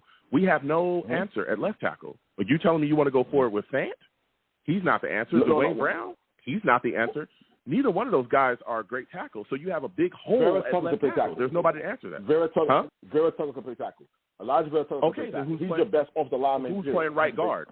Then who's playing right guard? You got Herbig there, who's also a good guard.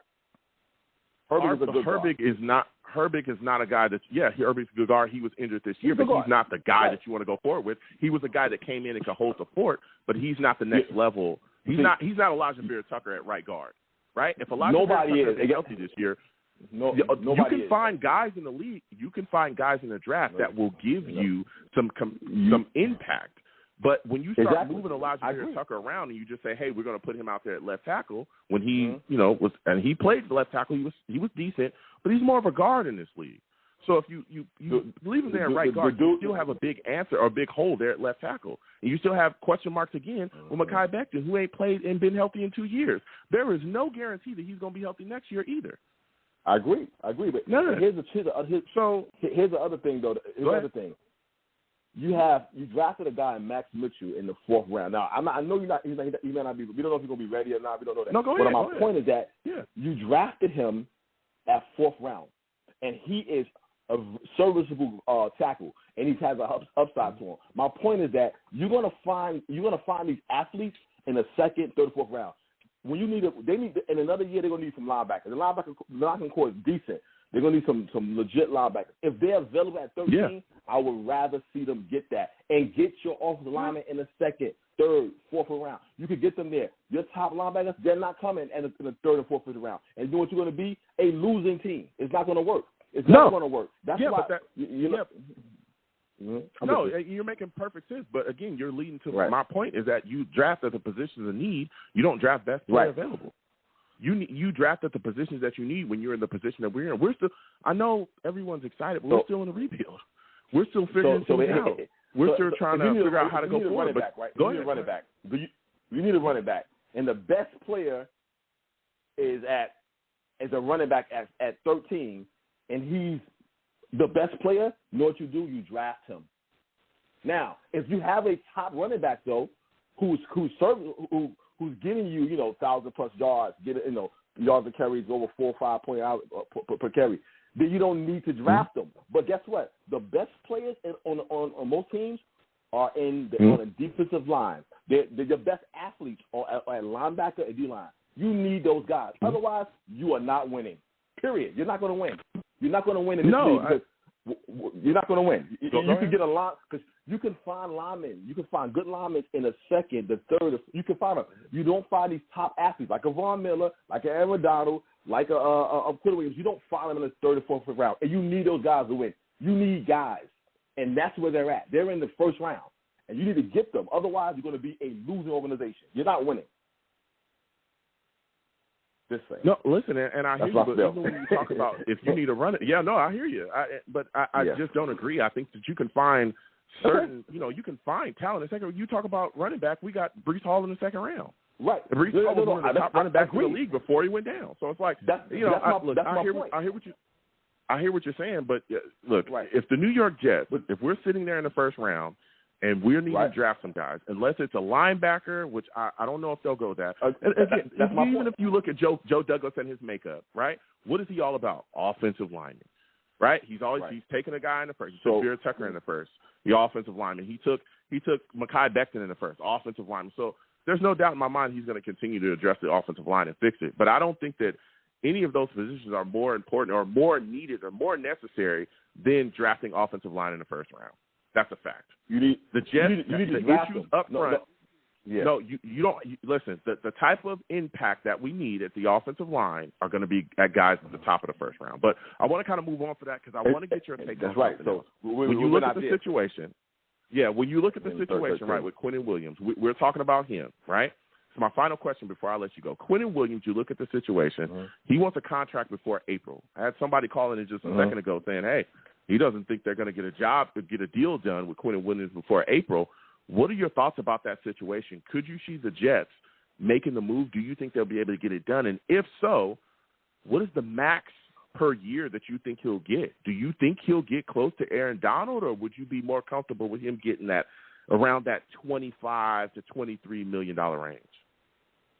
It needs to be up there, above 25. That guy's a Jet. He's your best player. He's the best player. So, I mean, you got to keep him there. He's young. To not draft him, to not give him that kind of deal, then you got a serious problem in his organization, and you're going to go back to being a losing one. That's what's going to happen. So because those type of guys, they don't come around that often, right? He's a top player. He's a top premier defensive tackle, and he's rare. That's what you got on your team. And, they got to get it done. They got to get that part of it. Hopefully they get it done. Yeah, hopefully we do. Listen, I want to thank you for calling in, BK. I love going back and forth with you, but I got other callers. I got to slide off. Salute to you. You have yourself a good one, all right, my friend? No problem, please.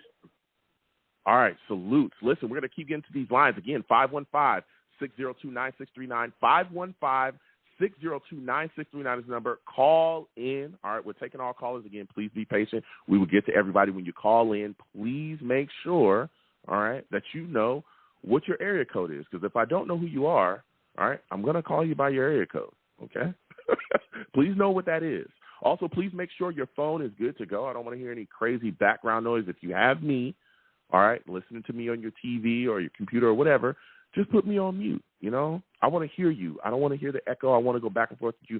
I want to have these conversations. So we'll get into these lines. Again, please give the stream a thumbs up. Subscribe if you have not subscribed. Hit that notification bell so when I post content, you folks will be in the know. If you want to give to the platform, the Super Chat is up there. Also, there's a Cash App at the bottom of the screen as well. Salutes to all the savages as well. We'll get to y'all in a second. As y'all know, the lines are hot. We're getting to our next caller, all right? And it's going to be my guy, Tim. Tim, I'm coming directly to you, all right? Chris, other callers as well, please be patient. We'll get to you in a second. Tim, salutes. I want to thank you for calling in tonight. Listen, Tim, we talking Jets, man. Mike LaFleur no longer the Jets offensive coordinator. What are your thoughts about him walking away, and what makes this New York Jets job attractive to another coordinator to possibly come in? What is up, man? Oh, man, can you hear me all right? Yeah, I can hear you. You're good to go, man. I hear you. What's going on? What's going on, man? It's been a long time since I called in. Good to hear you, and I hope all is well. Happy New Year. Thank you. Happy New Year to you as well. Thank you. Yeah, Mike LaFleur hitting the road, Jack. I think we all kind of expected that, right? Somebody had to pay for the lack of offense this season. It wasn't going to be Saleh. It wasn't going to be, pretty much anybody else. The defense obviously is on point. So what do I think of them hitting the road? I mean, see, it's hard for me as a fan watching, and let me know if you agree with this in any way. It's hard for me as a fan watching and watching the analytics online and different channels and going over things and deciding whether it was a Zach Wilson / instability at the QB position problem, plus the lack of a left tackle for a lot of the season and a I guess reliable running back, or was it just straight up everything about the offensive coaching that was not up to par? Now, it's kind of impossible for us to determine that from the outside looking in, right? Because obviously Zach Wilson became the pariah at the end of the season, so it kind of seemed like, to me at least, watching, it seemed like, okay, the offensive brass or the management brass is kind of making a head nod / acknowledgement that some of this offensive struggle, or maybe all of it, we don't know as a fan, is due to all of a sudden Zach Wilson being completely inept. And I don't know about you, but I felt like the storyline changed drastically from the beginning of the season with Zach Wilson to the end of the season. It seemed like in the middle of the season, at first it was like, okay, blah, blah, blah, we'll give him some leeway, we'll be gentle. And then all of a sudden it was just like, that's it, he's out, he's done. And so that tone change really struck me as a little bit odd. And then now at the end of the season, we're seeing LaFleur pay for it. So I don't know, man. I really don't know. Like, I hope the problems are leaving the building. Just put it that way. Yeah. No, and I hear you, Tim, and I think that there was a lot of things that we saw, right? We got more information. When you look at, like you said, to start off the season again, Zach was hurt, didn't come back and play until the Steelers game, but we saw that the biggest issue with the New York Jets wasn't the defense, right? The defense was putting things together. It was Zach Wilson in that offense. That Patriots game that we lost, both of them, that's on Zach Wilson. You look at those throws he was trying to make, and then that's where you start. That Broncos game, we won that game, but, man, Zach Wilson was terrible. He's spinning around like a ballerina. He's running backwards every chance he gets, right? So you started to see those things, and you started to wonder. And then, again, we started hearing him come out after games and literally say, he literally said this, I do not want to play safe, boring football. I want to go out there and make plays, which means you want to go out there and throw 3 interceptions against the Patriots and lose that game?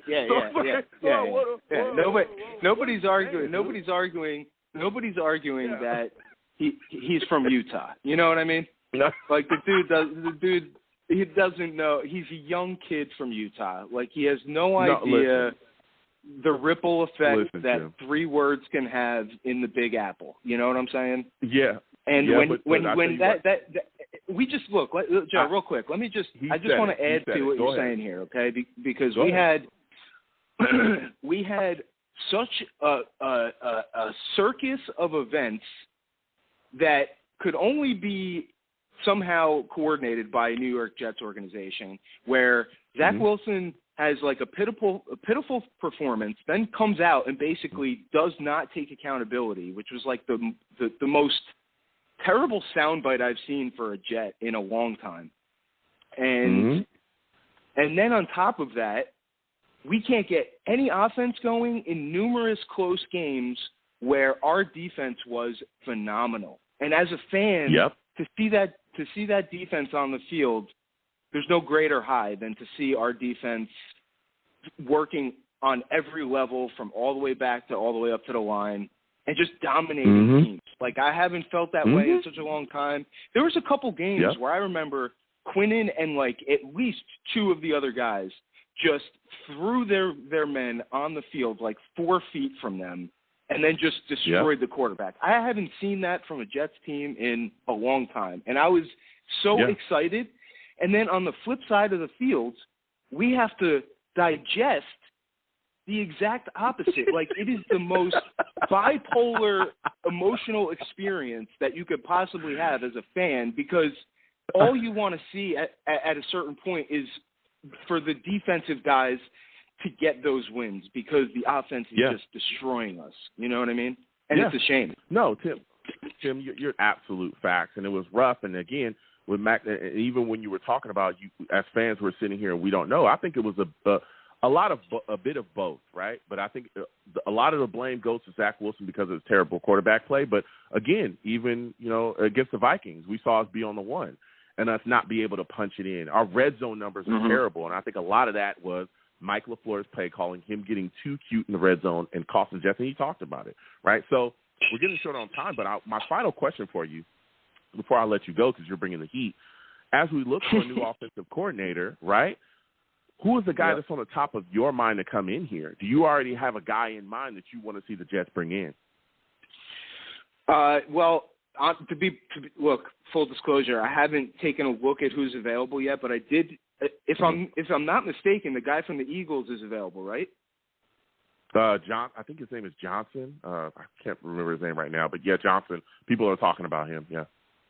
I mean, I think the Eagles organization over the past, I live right outside Philly. I lived in Philly for 13 years. I followed their organization as kind of a second team from the outside looking in.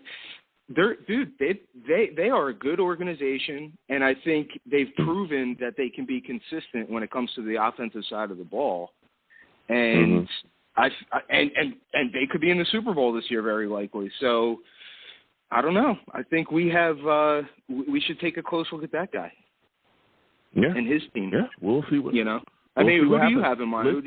You got your eyes on anybody, or? I've talked about Gary Kubiak. There's people that don't want him, and I get it. He's been out of football for 2 years, but he runs the scheme that we have. Frank Reich as well has been talked about. There's been multiple guys discussed about possibly coming in here, and we'll see. But again, I think a big hindrance to us getting the top guy is going to be having to deal with Zach Wilson, and then the uncertainty or unsureness about their position as far as job stability. Even though Woody Johnson has come out and said there's no playoff mandate, right? They said that. No playoff mandate. You got to be serious. We know Woody Johnson. He says a lot of things that you don't necessarily stick by. Go ahead. I'll give you the final word. Real quick before I get off, what do you think of Woody's comment about wanting to spend big in free agency on a veteran QB as opposed to going to the draft? And do you think the draft is better than free agency? Go ahead. As far as at the quarterback position, when you look at where we're at right now, if you want to make the playoffs next year, you're going to have to bring in a veteran guy. I love Zach Wilson. I'm a Zach Wilson supporter. I was bashed for it, right? And now everybody all of a sudden has forgotten that I was that guy. But at this point, he does not look like he's the answer. It looks like he needs to be sat down and be completely fixed, overhauled from top to bottom, right? So if you look at the situation, you got guys out there, Aaron Rodgers, Lamar Jackson, Carr, all those guys are out there. Do I realistically think we'll end up with Lamar Jackson or Aaron Rodgers? No, I don't. I think we'll try. I think we'll be in the running, but I don't think we'll end up with those guys. The realistic option I think is for us is Carr. And I think he's going to come here, and a lot of people just don't want him. But I'm telling you that I think that Derek Carr could come in here, and as long as he's just solid old Derek Carr, just be the average, top Top 15 quarterback. That's all we need is a top 15 guy. Good old 9-11 win Derek Carr, right? 9-11 win Derek Carr. That's all we need. Be that guy here, and I'm telling you the Jets can win a Super Bowl. We really could with that type of play because our defense is there and everything else is. So that's where I'm at with I agree. Team, if anything, Derek Carr's fault, in my opinion, over the years is that he's had to force to one good receiver, Cooper or Adams. Yep. And that makes him one-dimensional. It's not that he's a bad quarterback. It's just he's always got to force long balls to those guys, and that's why he has so many interceptions over the years.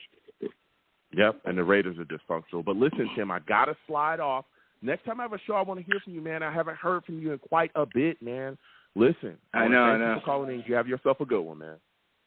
You too, man. Keep it real. Love you, man. Take care. Absolutely. Peace. Salutes. Thank you. We're going to keep getting to these lines. Again, 515-602-9639. 515-602-9639 is the number. All right, we're getting short on time. Quickly give me your takes. I want to get my thoughts from folks. As y'all know, the lines are hot.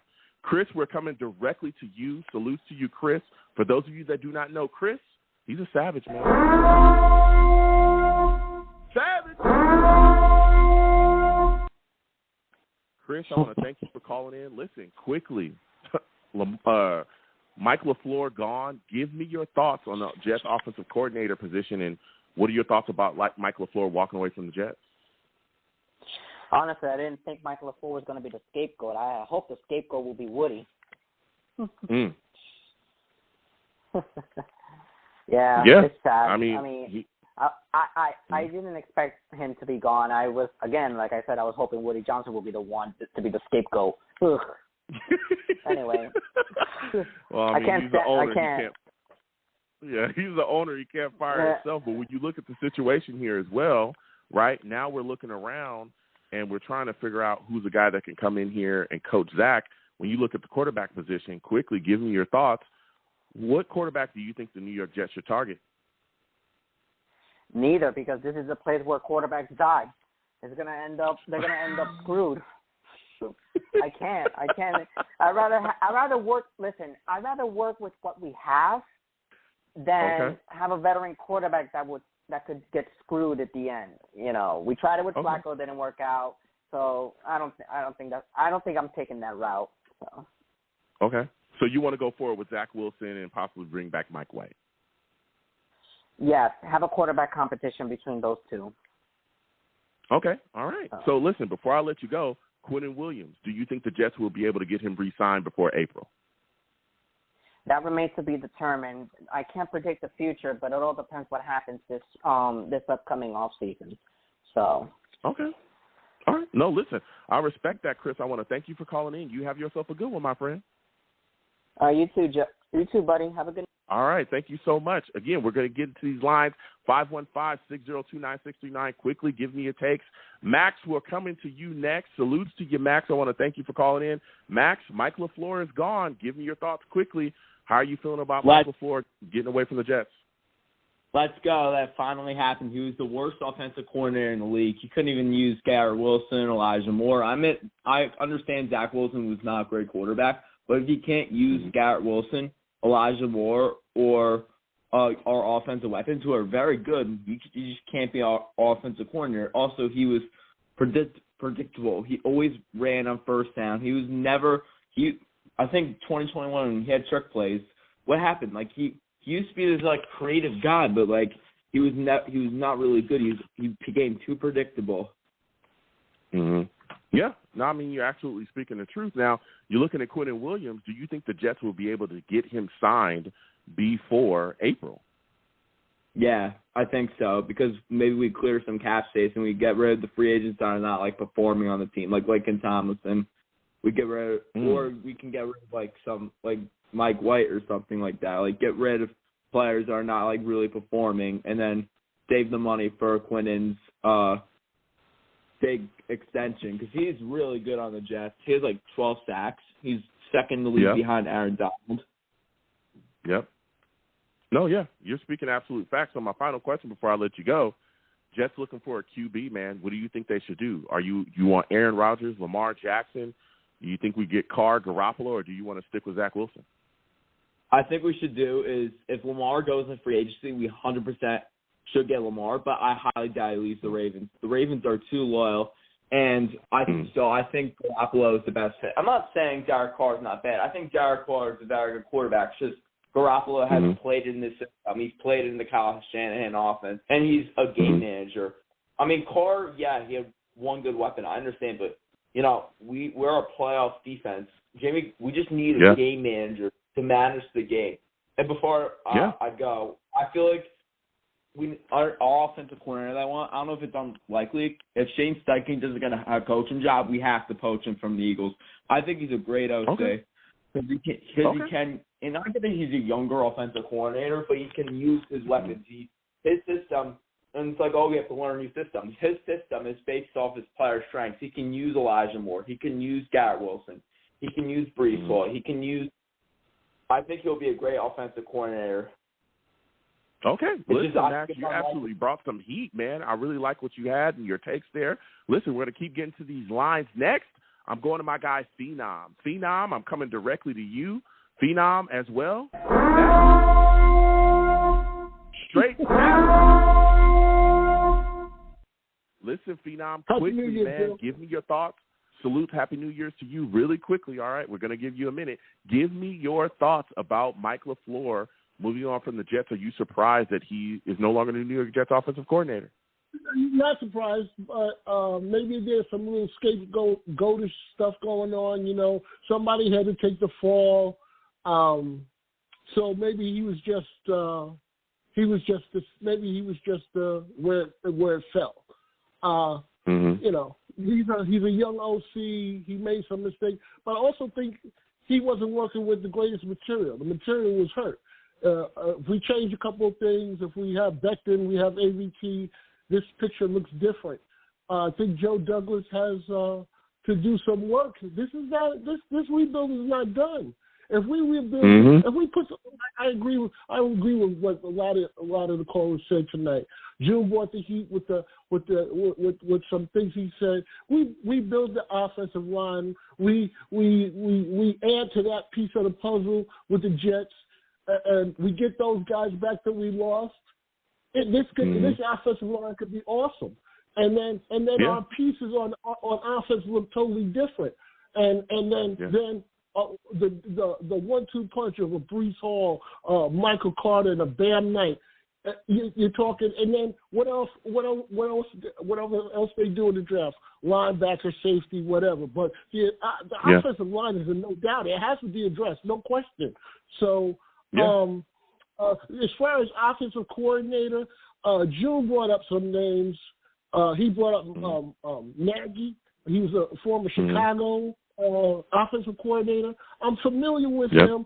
The last caller brought up the Philly offensive coordinator. I'm not too familiar with him, but Philly has played great. They've had great scheme, and you have to put the ball in the playmaker's hands. Listen, June, and listen. Hold on a second, for you. Listen, you're bringing up facts, but I have to go. I have to let you go. Next time I have a show, I want to hear from you, all right? Because you were bringing some great takes, but we got to move on quickly. So again, thank you for calling in, Phenom. Listen, we're gonna close out the show now. Show's hot. We got to everybody and slid everybody in. Listen, I'm gonna close it out. Listen, I'm the man of the people. I'm here for the people. Let me shamelessly promote my Facebook page. Everyone go on Facebook, search The Long Beach Joe Show.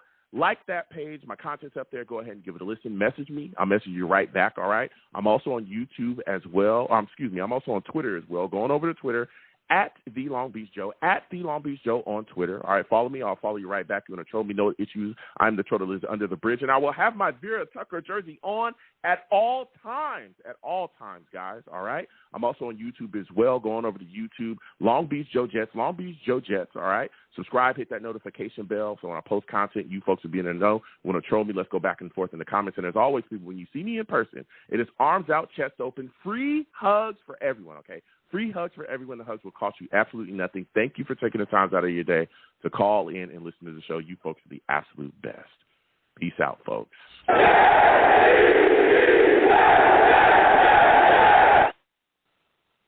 1 second, folks.